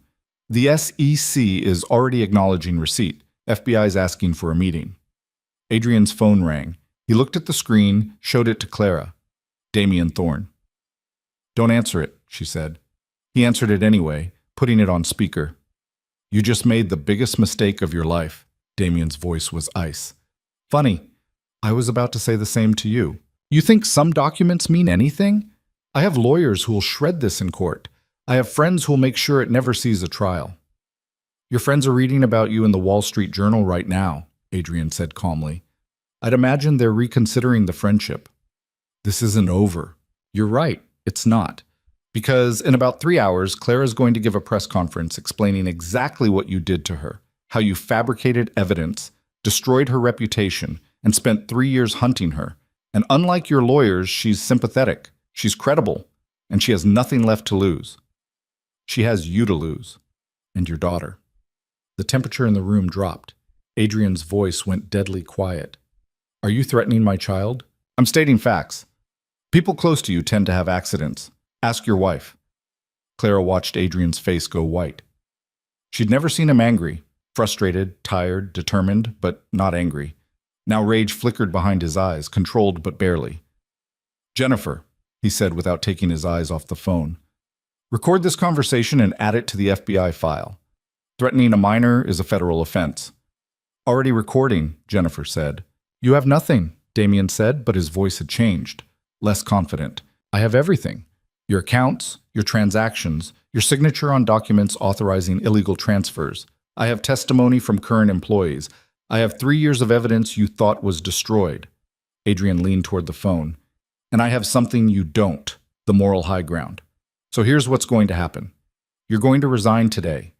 You're going to cooperate with investigators. And you're going to leave Clara alone permanently. And if I don't, then I'll spend every dollar I have making sure you spend the rest of your life in prison. And trust me, Damien, I have a lot of dollars. He hung up. The room was silent. Well, Marcus said finally, that escalated. He threatened Emma. Adrian's hands were shaking slightly. He actually threatened my daughter. Clara stood. We need to move her, right now. Get her somewhere safe. She's at school. I have security there already, but that's not enough. He's desperate. Desperate people do stupid things. Adrian was already calling. Mrs. Chen? I need you to pick up Emma from school early. Family emergency. No, I'll explain later. Take her to the house. Don't let anyone in. And I mean anyone. Yes, I know that sounds paranoid. Just do it. Thank you. He looked at Clara. She's getting her in 20 minutes. That's 20 minutes he has. I have security following Mrs. Chen's car. Emma will be fine. But Clara could see the fear in his eyes, the same fear she'd carried for 3 years. This was her fault. She'd brought this danger into his life. I'm sorry, she said quietly. Don't. This isn't on you. He threatened her because of me. He threatened her because he's a psychopath who's losing control. Adrian grabbed his jacket. But he just made a critical mistake. What mistake? He gave me a reason to stop being nice. The press conference was scheduled for 10 o'clock at a hotel downtown, neutral territory, public enough to be safe. Clara had never spoken publicly about what happened 3 years ago. The thought of it made her want to throw up. Jennifer helped her prepare, running through potential questions and how to answer them without accidentally incriminating herself. Stick to the facts, Jennifer coached. Damien fabricated evidence. You fled to protect yourself. You've now provided documentation to authorities. That's the story. What if they ask why I ran instead of fighting? You tell them you were 27 and terrified and didn't have the resources to fight a man with unlimited power. That's not weakness, Clara. That's survival. At 9:30, they drove to the hotel in 2 cars. Adrian with Clara in one, security following in another. The lobby was already filling with reporters setting up cameras. I can't do this, Clara said, watching them through the car window. Yes, you can. I'm going to throw up. There's a bathroom right off the conference room. Use it if you need to.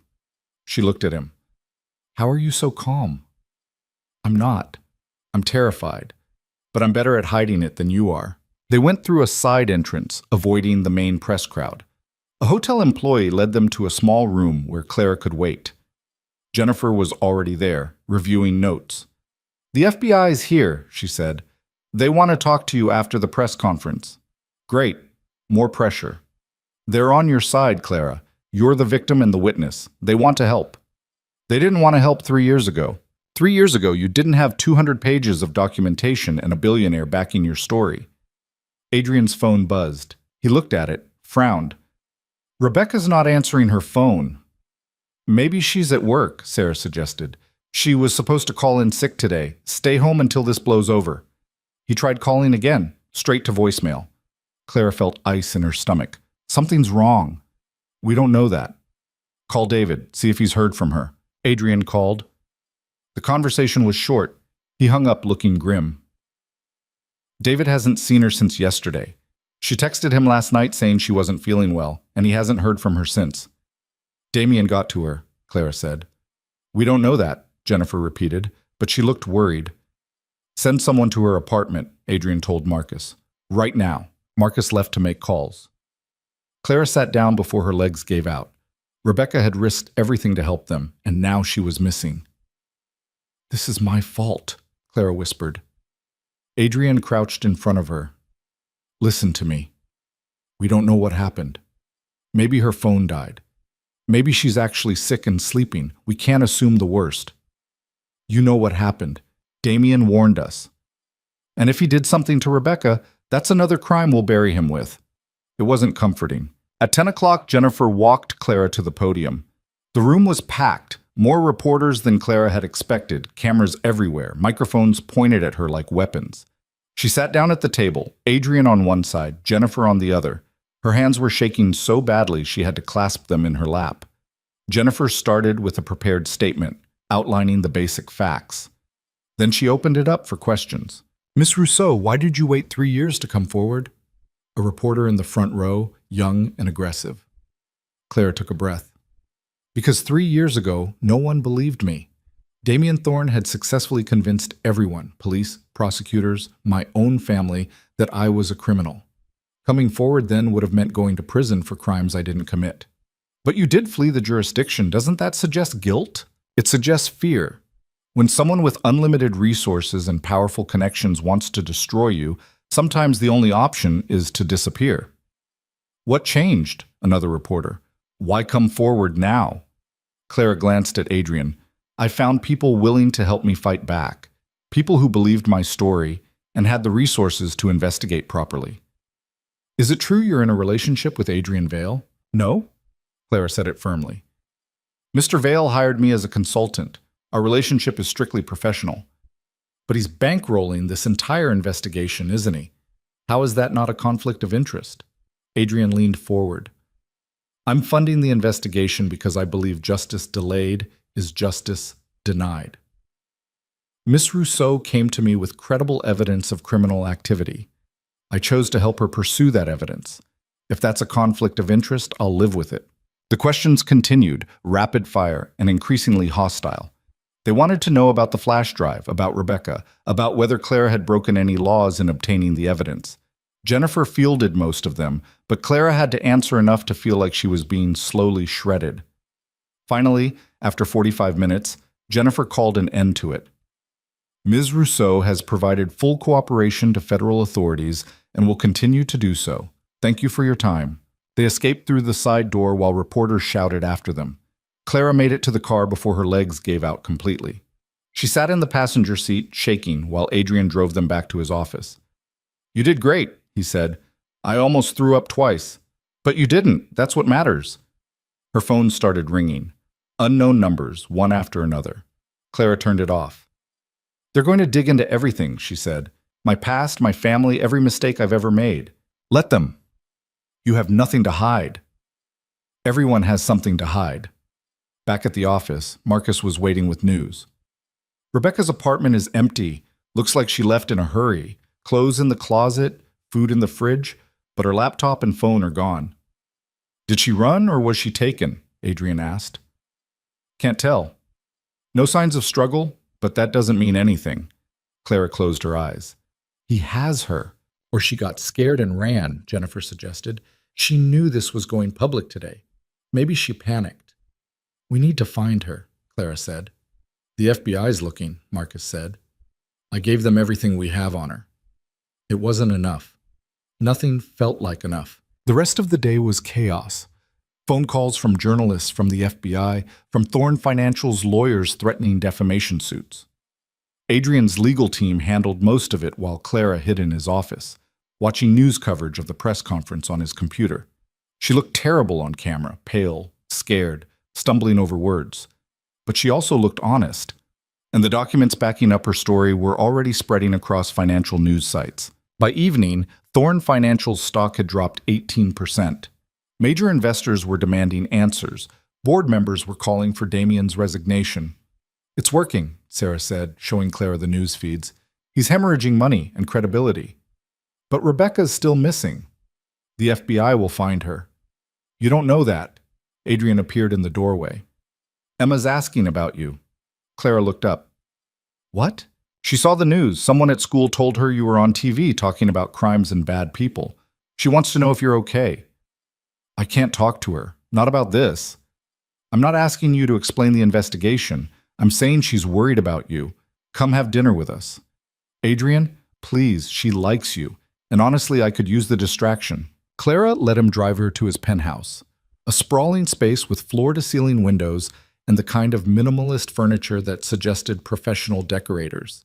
Emma was doing homework at the kitchen counter, but she jumped up when Clara walked in. "You're okay." Emma threw her arms around Clara's waist. Dad said you were helping catch bad guys, and I thought maybe you got hurt. Clara hugged her back, surprised by how much she needed this. I'm okay. Just a long day. Are the bad guys caught? Not yet, but we're working on it. Emma pulled back, studying Clara's face with that unnerving perceptiveness kids sometimes had. You look sad. I'm tired. That's different than sad. Clara glanced at Adrian, who shrugged. Told you. Terrifyingly perceptive. They ordered Thai food and ate at the dining table, Emma chattering about her day while Clara tried to focus on anything other than Rebecca's empty apartment. Adrian kept the conversation light, asking Emma about school and friends and a science project involving volcanoes. Can Clara help me with it? Emma asked suddenly. Clara's busy. I'd like to help, Clara interrupted. What's the project? We have to build a model volcano and make it erupt, but I want mine to be really good, like scientifically accurate. Scientifically accurate volcanoes are harder than the baking soda kind, Emma grinned. I know, that's why I need help. They spent the next hour planning Emma's volcano while Adrian cleaned up dinner. Clara found herself relaxing for the first time all day, lost in discussions of magma chambers and pyroclastic flows with a 7-year-old who asked surprisingly sophisticated questions. You're good with her, Adrian said later after Emma had gone to bed. She's easy to be good with. She is. But most people don't take her seriously. You do. Clara sat on his couch, looking out at Seattle's lights. I was a serious kid. I hated when adults talked down to me.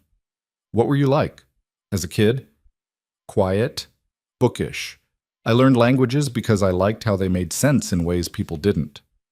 Do they? Make sense? More than people do. She turned to face him. Thank you, for dinner, for letting me pretend things were normal for a few hours. Things are normal. This is just our normal now. Your normal involves federal investigations and missing witnesses? Apparently. He sat down next to her, careful to keep distance between them.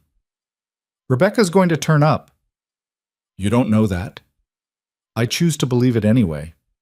Clara wanted to believe it too, but she'd spent 3 years learning that belief didn't change reality. Her phone buzzed. She'd turned it back on to check messages and immediately regretted it. A text from an unknown number.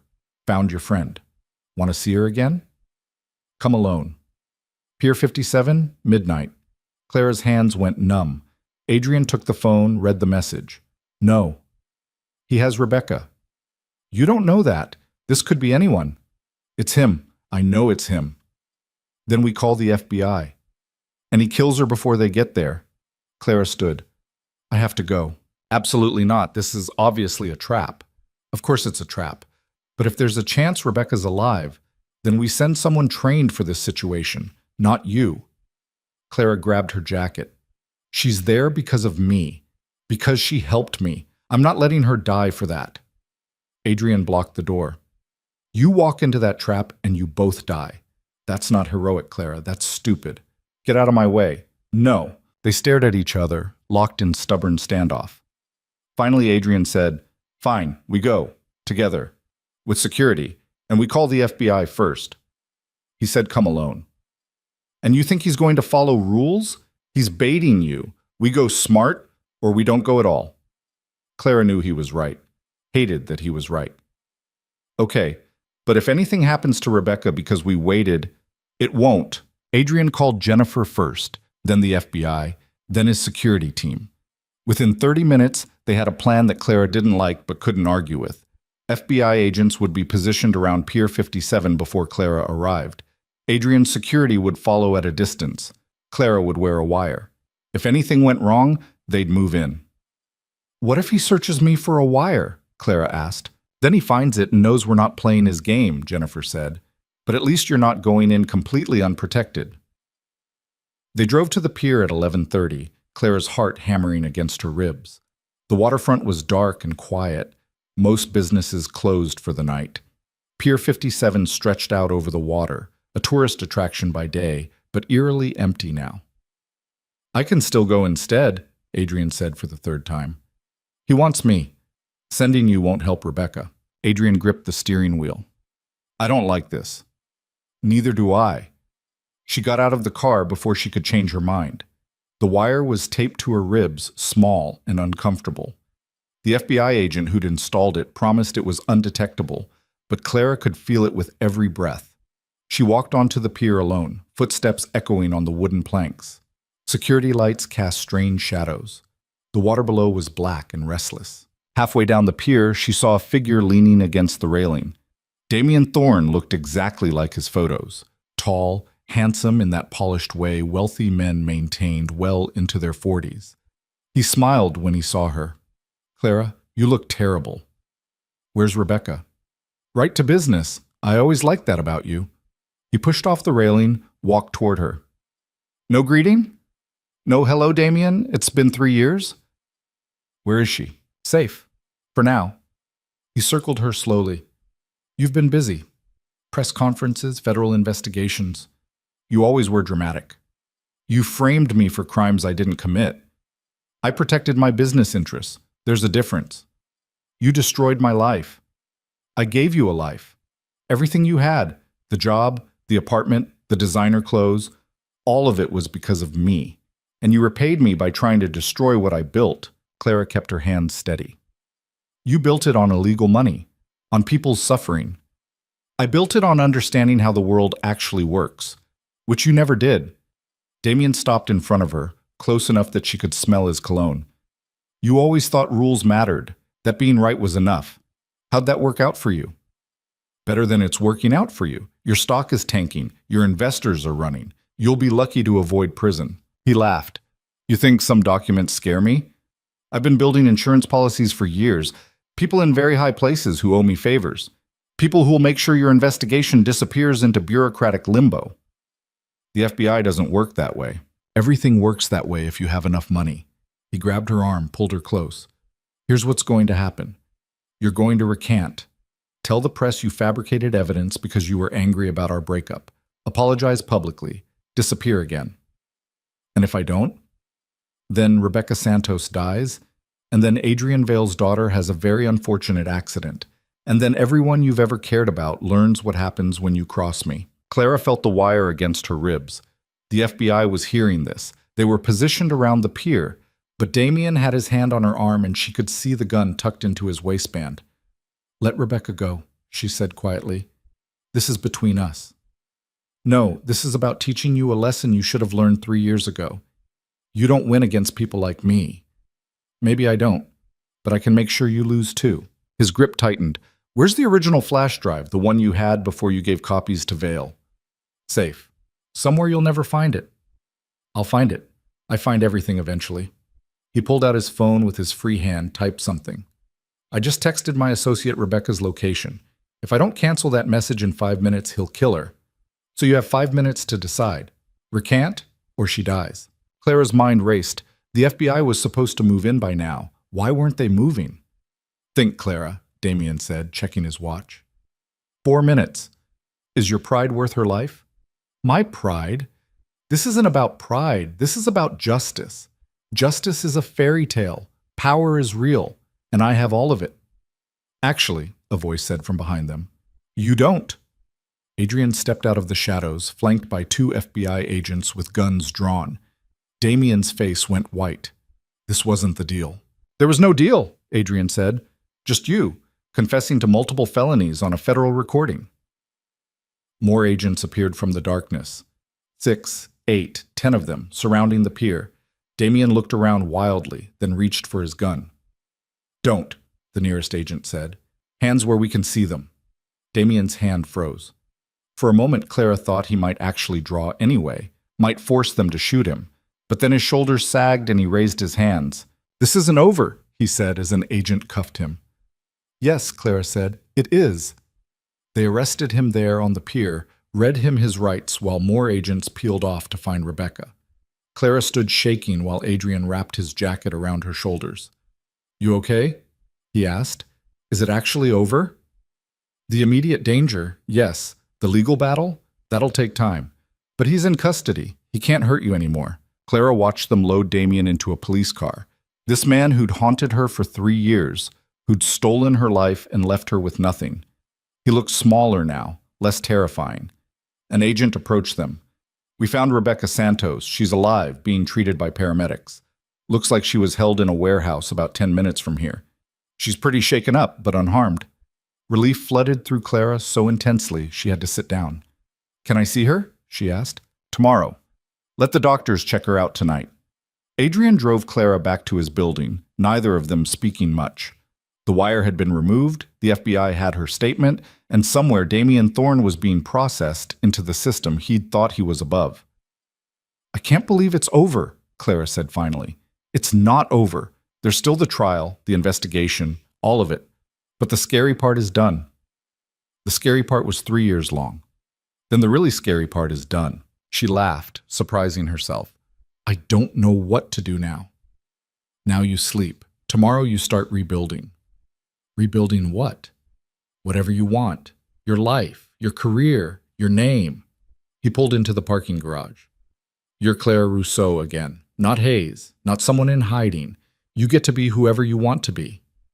The thought was terrifying and thrilling in equal measure. Upstairs, Emma was asleep and Mrs. Chen had left a note saying everything was fine, but Clara better explain what was happening because she was getting too old for this much excitement. Clara smiled reading it. She seems terrifying. She is, but she also loves Emma more than anything, so I forgive her. They stood in Adrian's kitchen, the city lights spread out below them, and Clara felt something shift. The fear that had lived in her chest for 3 years was gone. Not completely. She'd probably always startle at shadows, always check over her shoulder. But the constant terror, the certainty that Damien would find her and destroy her, that was finally gone. Thank you, she said quietly. You already thanked me. I'm thanking you again. You could have walked away at any point. Most people would have. I'm not most people. I've noticed. They looked at each other across the kitchen island, and Clara felt the weight of everything unsaid between them. Emma's teasing about the way Adrian looked at her, Jennifer's knowing glances, the fact that somewhere in the last few weeks, this had stopped being just about justice and started being about something more complicated. But she was exhausted, and he looked like he might fall asleep standing up, so instead of saying any of that, she just said goodnight and went to the guest room he'd prepared. She slept for 12 hours straight, dreamless and deep, and woke to sunlight and the sound of Emma's laughter somewhere in the apartment. The next few weeks were a blur of depositions and interviews and legal proceedings. Rebecca recovered physically but struggled mentally, jumping at loud noises and checking her locks obsessively. Clara visited her often, and they formed an unlikely friendship born from shared trauma. Damien's empire collapsed spectacularly. The FBI investigation uncovered even more crimes than Clara's evidence had shown. Investors sued. Board members resigned. Thorne Financial declared bankruptcy within a month, and Damien himself sat in a federal detention facility awaiting trial, his bail denied after prosecutors argued he was a flight risk. Clara testified before a grand jury, her hands steady this time, her voice clear. She told them everything.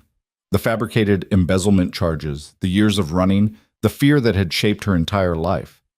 And they believed her. When she finally walked out of the courthouse after her testimony, Adrian was waiting. How'd it go? He asked.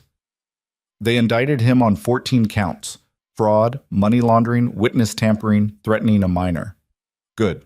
The prosecutor thinks he'll get 20 years minimum. Even better. They walked to his car in silence. Clara felt lighter than she had in years, like she'd been carrying a weight she didn't realize was there until it was gone. What happens now? She asked. Now you decide what you want to do with your life. I meant with us, with this. She gestured vaguely between them. Adrian unlocked the car but didn't get in. What do you want to happen? I don't know. I've spent 3 years surviving. I don't know how to do anything else. Then learn. You're good at learning new things. Clara looked at him. This man who'd upended his comfortable life to help her, who'd risked his safety and his daughters for someone he barely knew. Why did you really do this? The truth, not the noble answer. He was quiet for a long moment. Because you reminded me what it felt like to care about something that mattered, and I'd forgotten that feeling. That's still a noble answer. Fine. Because I was attracted to you, and this seemed like the most elaborate way possible to get your attention.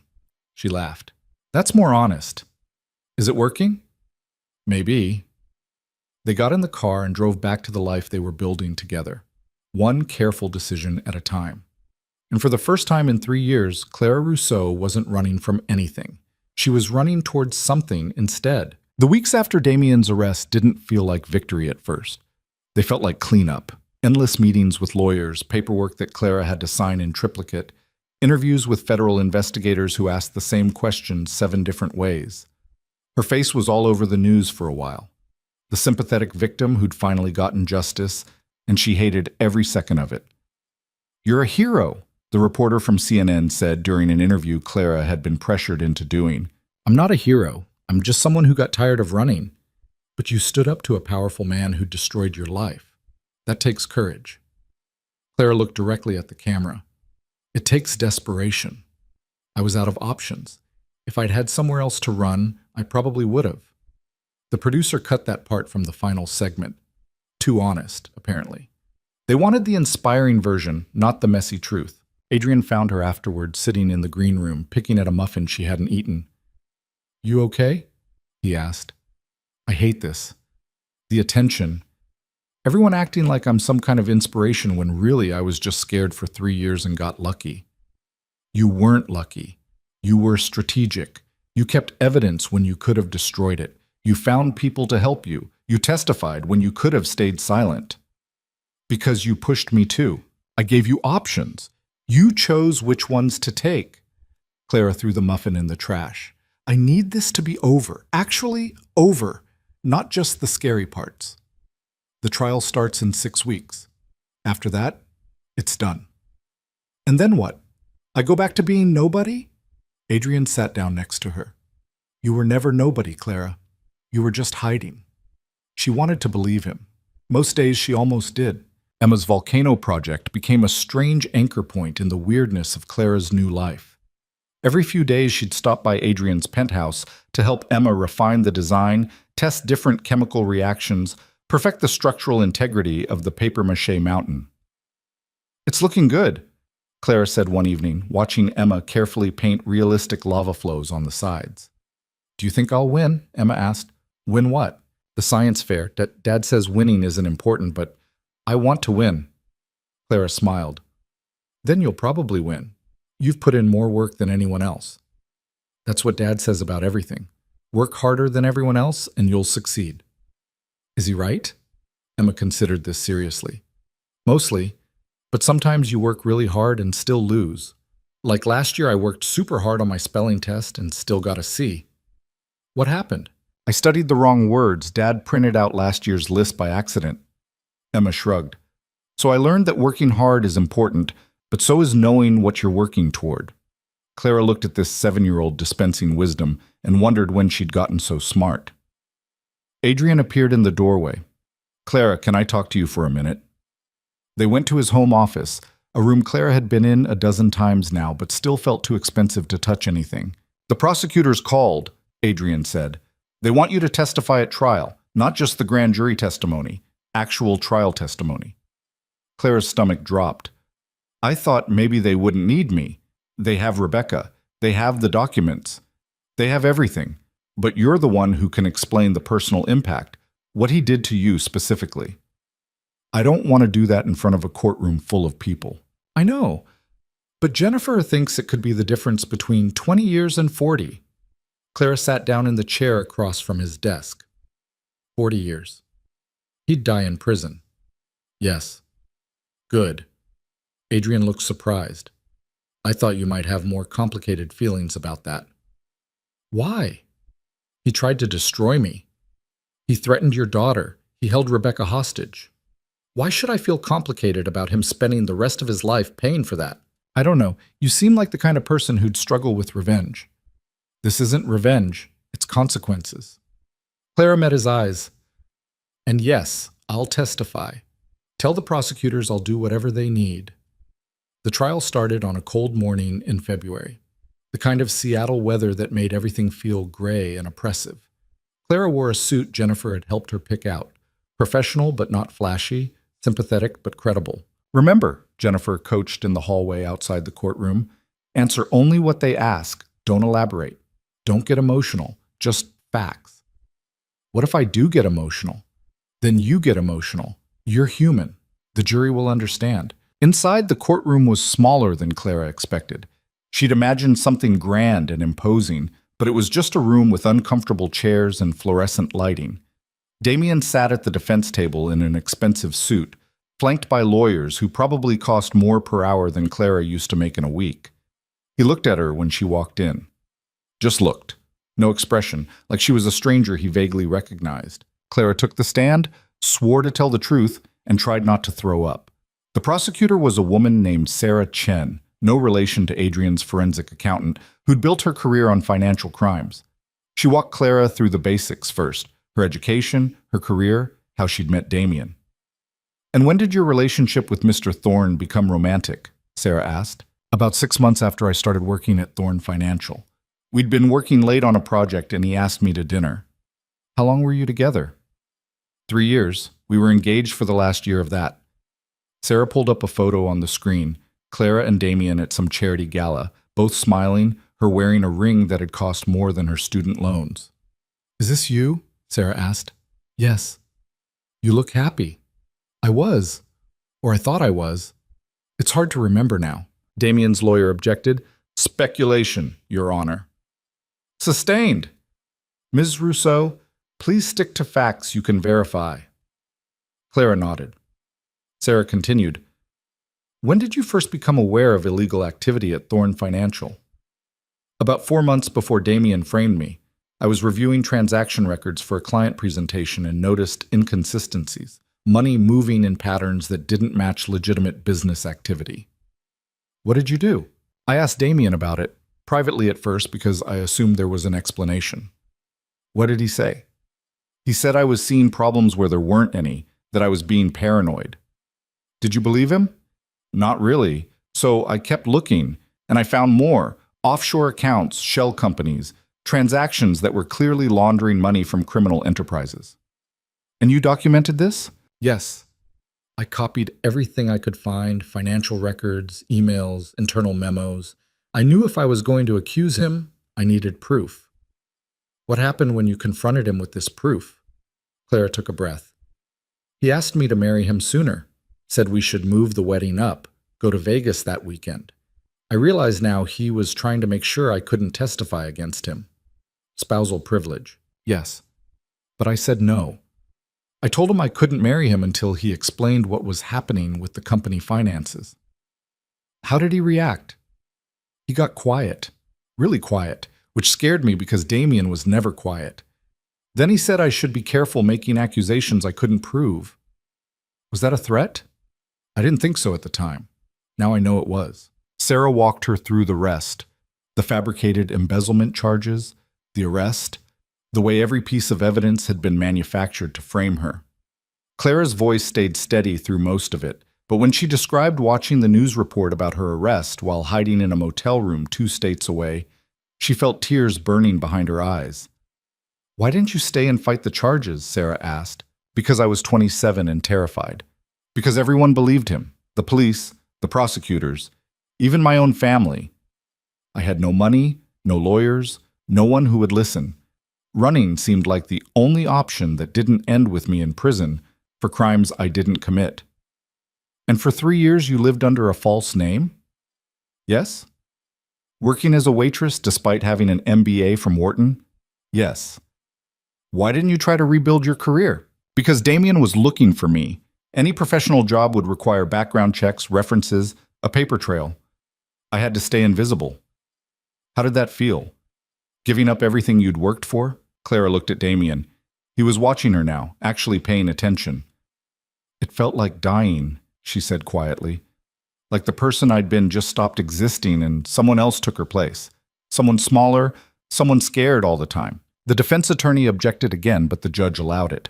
Sarah asked a few more questions, then turned Clara over to cross-examination. Damien's lawyer was a man named Robert Fitzgerald, silver-haired and expensive-looking. He approached the stand with the kind of confidence that came from winning more often than losing. "Ms. Rousseau, you claim you were framed for embezzlement, but isn't it true that you had access to all the accounts in question?" "I had access because it was my job. And isn't it true that you were having financial difficulties at the time of your arrest?" "No." "You'd recently taken out a loan for $30,000. For my mother's medical bills. She had cancer. That's not financial difficulty, that's family responsibility."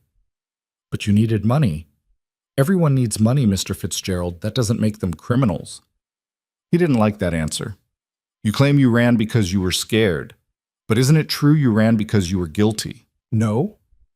You claim Mr. Thorne fabricated evidence. But you have no proof of that, do you?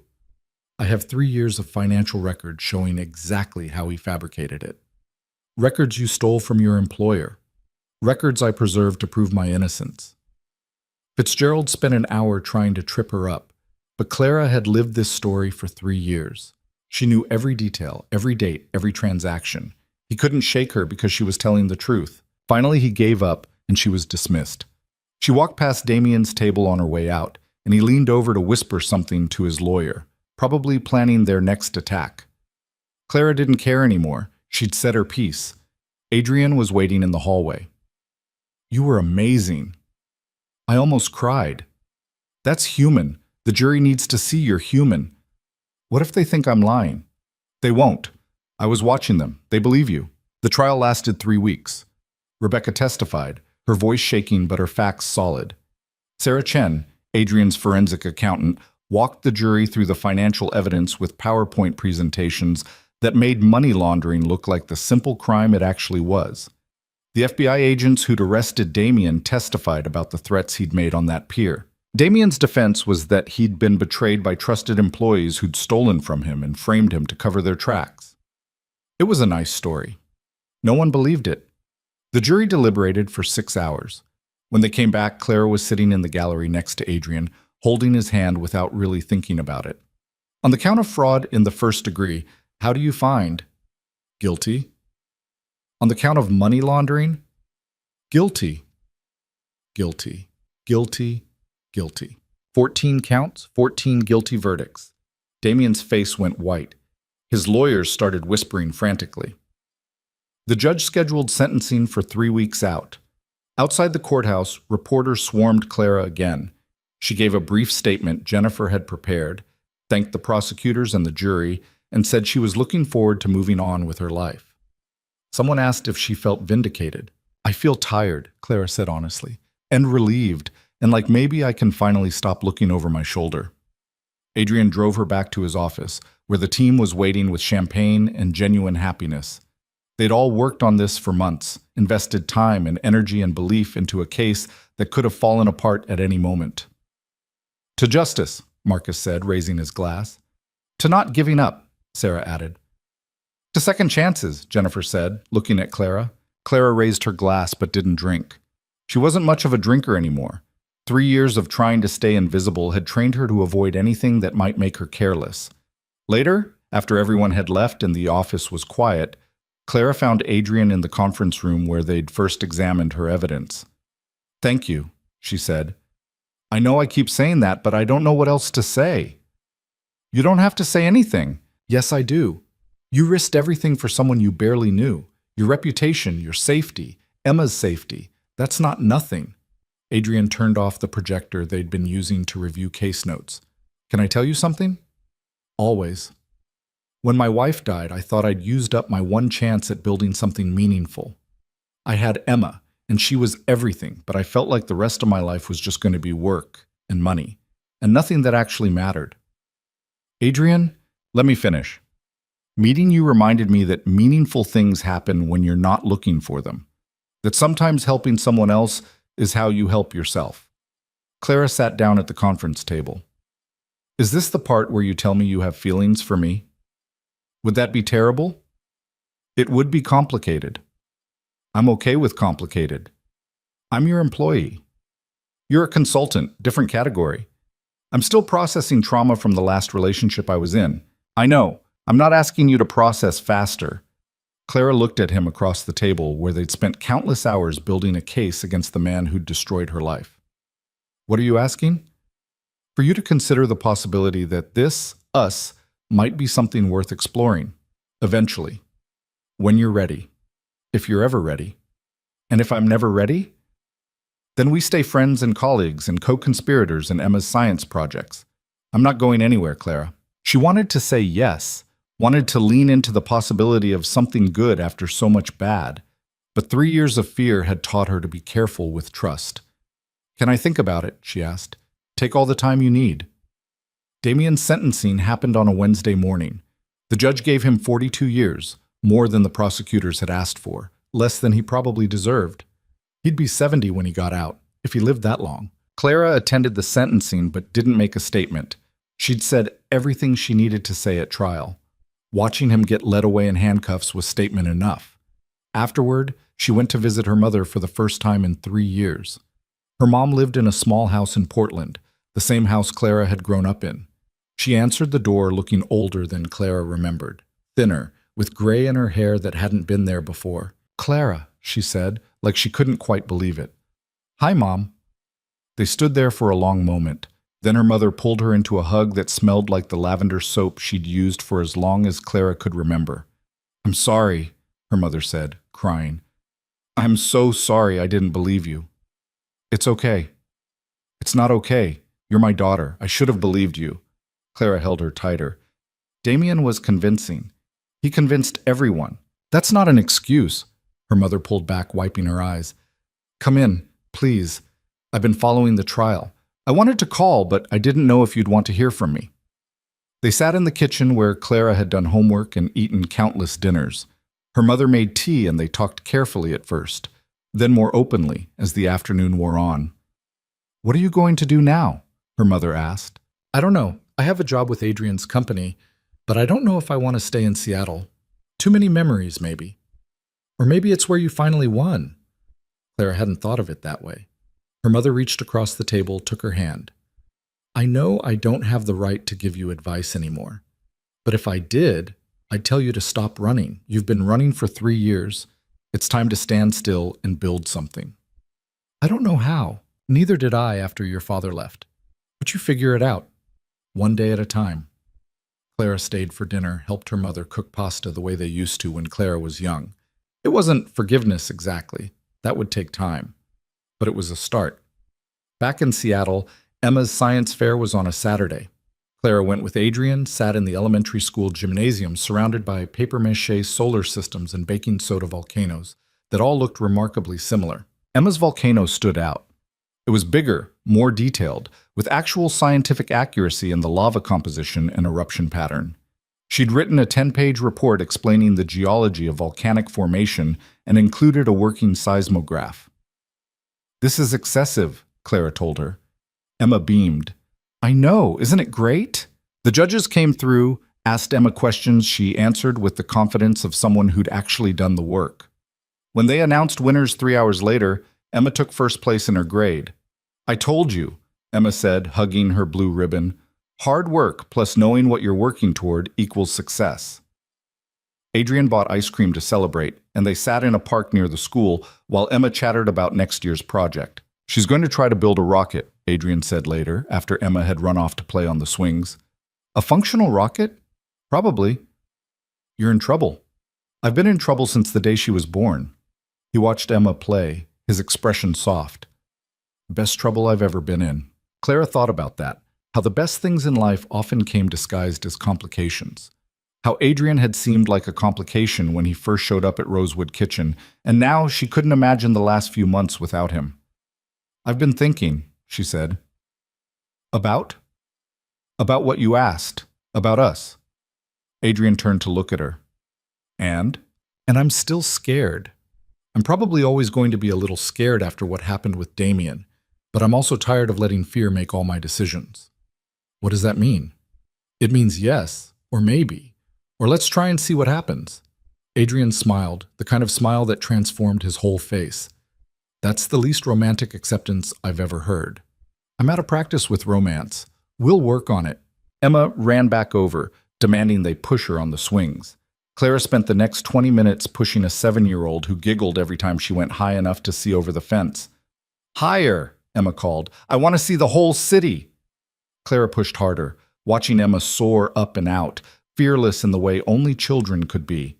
And she thought maybe that was what she needed to learn again. Not to be unafraid, but to be brave enough to try anyway. 6 months later, Clara stood in front of a mirror in Adrian's bedroom, adjusting a dress she'd spent too much money on. It was pale blue, simple, nothing like the designer clothes she'd worn when she was engaged to Damien. You look nervous, Adrian said from the doorway. I am nervous.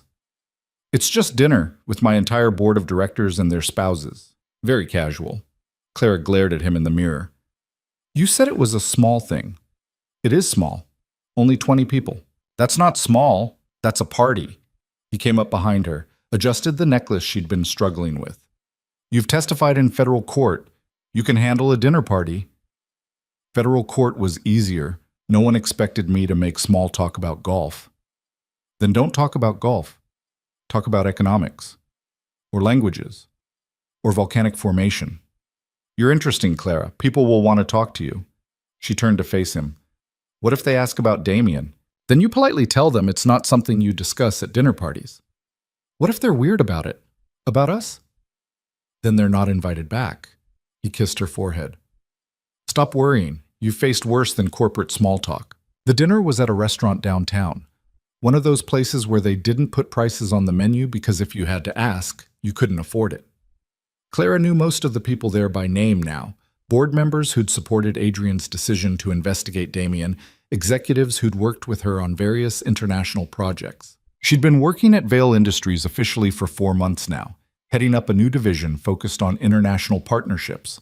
It turned out companies actually wanted to hire someone who spoke 6 languages and understood complex financial systems. Who knew? Clara! Sarah Chen appeared at her elbow. Not Adrian's forensic accountant, the prosecutor who'd won Damien's case. I didn't know you'd be here. Adrian didn't give me much choice, Sarah laughed. He's stubborn, but you probably knew that. They talked about the case, about Rebecca who was doing better but still in therapy, about the other victims of Damien's schemes who'd come forward after the trial. You started something, Sarah said. 23 other people have filed complaints now. People he heard over the years who were too scared to come forward. Are you prosecuting them? Some of them. Others are civil suits, but all of them are happening because you were brave enough to go first. Clara didn't feel brave. She felt like someone who'd been cornered and fought back because there were no other options. But maybe that was what bravery actually was. Not the absence of fear, but the decision to act despite it. Dinner was surprisingly painless. Clara made conversation, laughed at appropriate times, and didn't throw up even once. Emma was there too, dressed up and thrilled to be included in a grown-up event. She spent most of dinner telling anyone who'd listen about her plans for next year's science fair. A rocket, she explained to a board member who looked alarmed. A real one that actually flies. How high, the board member asked. High enough to see the whole city. Adrian caught Clara's eye across the table and smiled. She smiled back, thinking about how much had changed in less than a year, how she'd gone from hiding in a studio apartment to sitting at a table with some of Seattle's most powerful people, how she'd gone from being afraid all the time to being afraid only some of the time, how she'd gone from running to standing still. After dinner, Adrian walked her to her car. She'd been living in her own apartment for 2 months now, a real one, in her real name, with a lease that extended beyond 30 days. You survived, he said. Barely. You were great. Everyone loved you. Everyone was polite to me. There's a difference. Take the compliment, Clara. She leaned against her car. Thank you for pushing me to do this. I would have said no if it was just up to me. I know. That's why I didn't make it optional. You're manipulative. I prefer strategically persuasive. She kissed him, there in the parking garage, with the echo of voices from the restaurant still audible. It was the kind of kiss that had taken months to build up to, careful and gradual and worth the wait. Come home with me, Adrian said when they pulled apart.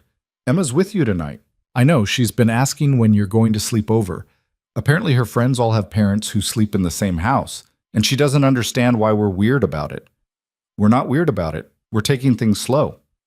It's been 6 months, which is very fast by traumatized person standards. Adrian laughed. Fair point, but the offer stands. Whenever you're ready.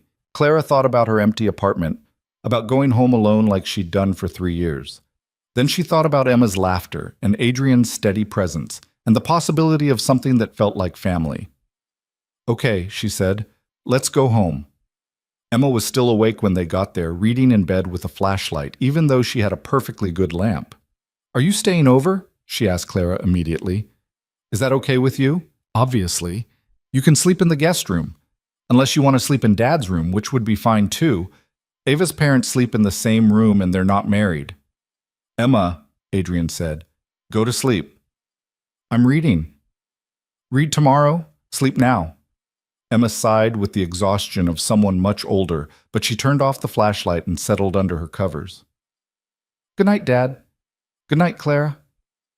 Good night, Em. Clara ended up in Adrian's room, though they mostly just talked. About the dinner, about Emma's upcoming birthday, about a business trip to Tokyo that Clara was leading next month. I never thought I'd travel internationally again, Clara said, lying next to him in the dark. I thought that part of my life was over.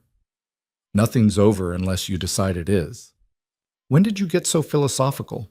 I've always been philosophical. You just didn't notice because you were too busy being terrified. She elbowed him. I wasn't that bad.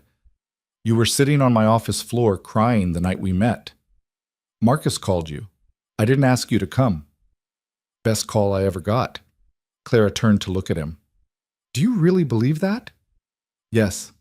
Meeting you changed everything. Made me remember what it felt like to care about something beyond quarterly earnings and acquisition targets.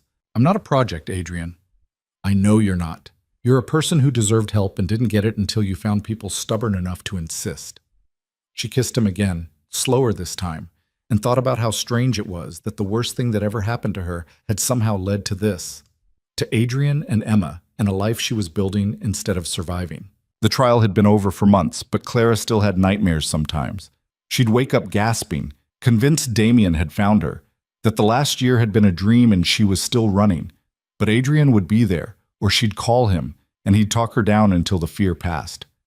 It gets better, her therapist said during one of their sessions. The nightmares, the hypervigilance, the fear, it all gets better with time. How much time? Different for everyone, but you're doing the work. That's what matters. Clara was doing the work. Therapy twice a week, sometimes 3 times when things were hard. Rebuilding relationships with her family, carefully and with clear boundaries. Learning to trust again, which was harder than she'd expected. She had coffee with Rebecca once a month, both of them navigating the weird aftermath of shared trauma. Rebecca had left finance entirely, was working at a nonprofit now, and seemed happier. Do you ever regret it? Clara asked during one of their meetings. Helping me? Every day for the first month after he grabbed me. But no, not anymore. I'm glad it's over. Glad he can't hurt anyone else. 23 other people came forward. Did you know that? Rebecca smiled. I know. I'm one of them. Filed a civil suit last month for the hostile work environment and the kidnapping. My lawyer thinks we'll settle. Good. Make him pay for everything. I plan to. Emma's 8th birthday happened on a Saturday in April. She wanted a science-themed party, which meant Clara and Adrian spent a week setting up experiments and demonstrations in Adrian's backyard. This is excessive, Mrs. Chen said, watching them inflate a weather balloon for some demonstration involving air pressure. Emma deserves excessive, Adrian said. The party was chaos, 15 8-year-olds running around doing experiments, launching bottle rockets, making slime. Clara supervised the chemical reactions while Adrian handled the rockets, and together they managed to get through it without any trips to the emergency room. At the end of the day, after all the guests had left and the backyard was covered in the debris of scientific inquiry, Emma hugged Clara tight. Best birthday ever, she said. Even better than last year? Way better. Because you're here. Clara felt something crack open in her chest. The same feeling she got sometimes when Emma said things that were too honest and too sweet. I'm glad I'm here too. Later, after Emma was in bed and they were cleaning up the wreckage, Adrian said, She asked me if you were going to be her stepmom. Clara dropped the trash bag she was holding.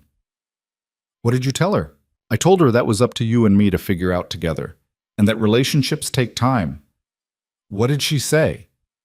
That her friend's parents got married after knowing each other 3 months and they're still married, so time is relative. Clara laughed despite herself. She's not wrong. So what do you think? About being her stepmom? Adrian, we've been dating for 6 months. I know. I'm not asking you to marry me tomorrow. I'm asking if you can see it, eventually. Clara looked around the backyard, at the remnants of a party thrown with love and care, and probably too much money. At the house where Emma grew up and Adrian worked too hard, and Mrs. Chen ran things with ruthless efficiency. at the life they were building together, messy and complicated and real. "Yeah," she said quietly. "I can see it." 3 months later, Clara was offered a position at Georgetown, teaching economics and international finance to graduate students. It was the kind of job she'd dreamed about before Damien, prestigious and challenging, and a chance to rebuild the academic career she'd thought was dead. She almost said yes immediately. Then she thought about what saying yes would mean, moving across the country, leaving Adrian and Emma, starting over again in a place where no one knew her story. "You should take it," Adrian said when she told him about the offer. "Just like that? You don't want me to stay?" "I want you to do what's best for you. If that's Georgetown, then go." "What about us?" "We'll figure it out. Long distance, visits, whatever works." Clara looked at him, trying to figure out if he meant it or was just being noble. "You're very calm about this." "I'm not calm. I'm terrified you'll leave and realize you don't need me. But I'm also not going to ask you to give up your dreams for a relationship." "What if my dreams have changed?" "Have they?" She thought about it honestly. A year ago, before the trial, before Adrian, all she'd wanted was to disappear, to be safe. Now she wanted something more complicated, to build something, to matter, to have people who needed her and whom she needed back. "I don't know," she admitted. "The Clara who would have jumped at Georgetown doesn't exist anymore. I'm not sure who I am now." "Then take time to figure it out. The offer's good for 2 weeks, right?" 3 weeks. "So take 3 weeks. Think about what you actually want, not what you think you should want." Clara spent those 3 weeks in careful consideration. She visited Georgetown, walked the campus, met the faculty. It was everything she'd thought she wanted. She also spent time with Emma, helping with homework and teaching her basic Portuguese phrases for fun. She had dinner with her mother, who was in remission now, and talking about maybe moving to Seattle to be closer. She worked on international deals that challenged her and mattered and made her feel useful.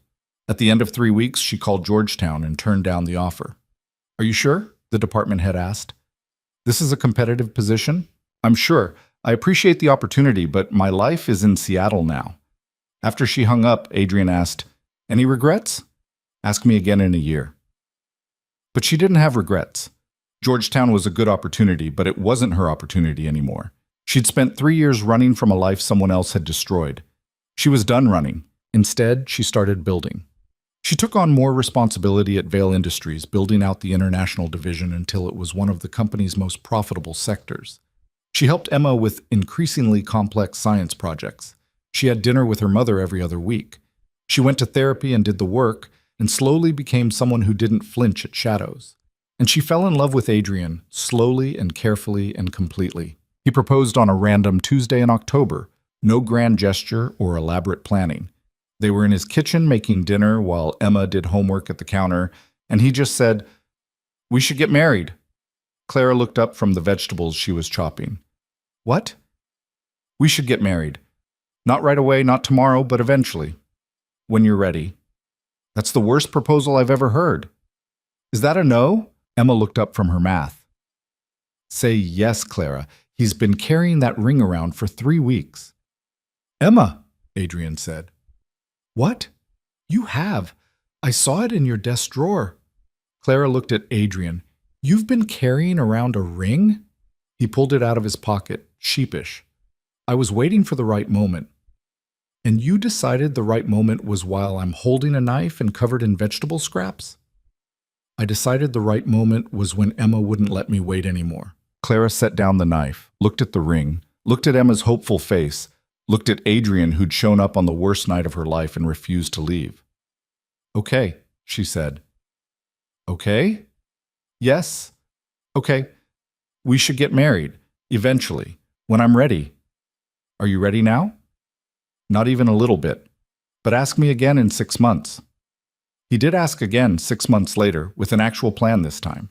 And she said yes, really yes, the kind of yes that meant forever. They got married on a Saturday in April, a small ceremony in Adrian's backyard, with Emma as the flower girl, and Clara's mother crying in the front row. Rebecca was there, and Sarah Chen, the prosecutor, and the entire team who'd helped build the case against Damien. Clara wore a simple dress and carried flowers Emma had helped pick out. Adrian wore a suit and looked nervous in a way she'd never seen him. And when they said their vows, promises about partnership and trust and choosing each other every day, Clara felt something settle in her chest.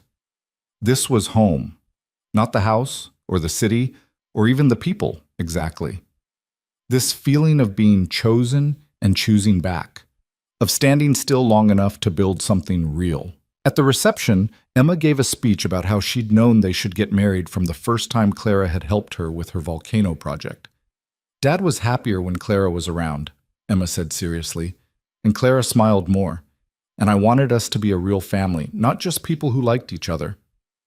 We were already a real family, Clara said later, finding Emma at the dessert table. I know, but now it's official. Emma hugged her. I'm glad you stayed. Me too. That night, after the guests had left and Emma was asleep, and Mrs. Chen had somehow cleaned everything despite Clara's protests, Clara and Adrian sat on their back porch looking at the stars. Do you ever think about what would have happened if I hadn't gone to Rosewood Kitchen that night? Adrian asked. All the time. And I probably would have run again. Found another city, another name.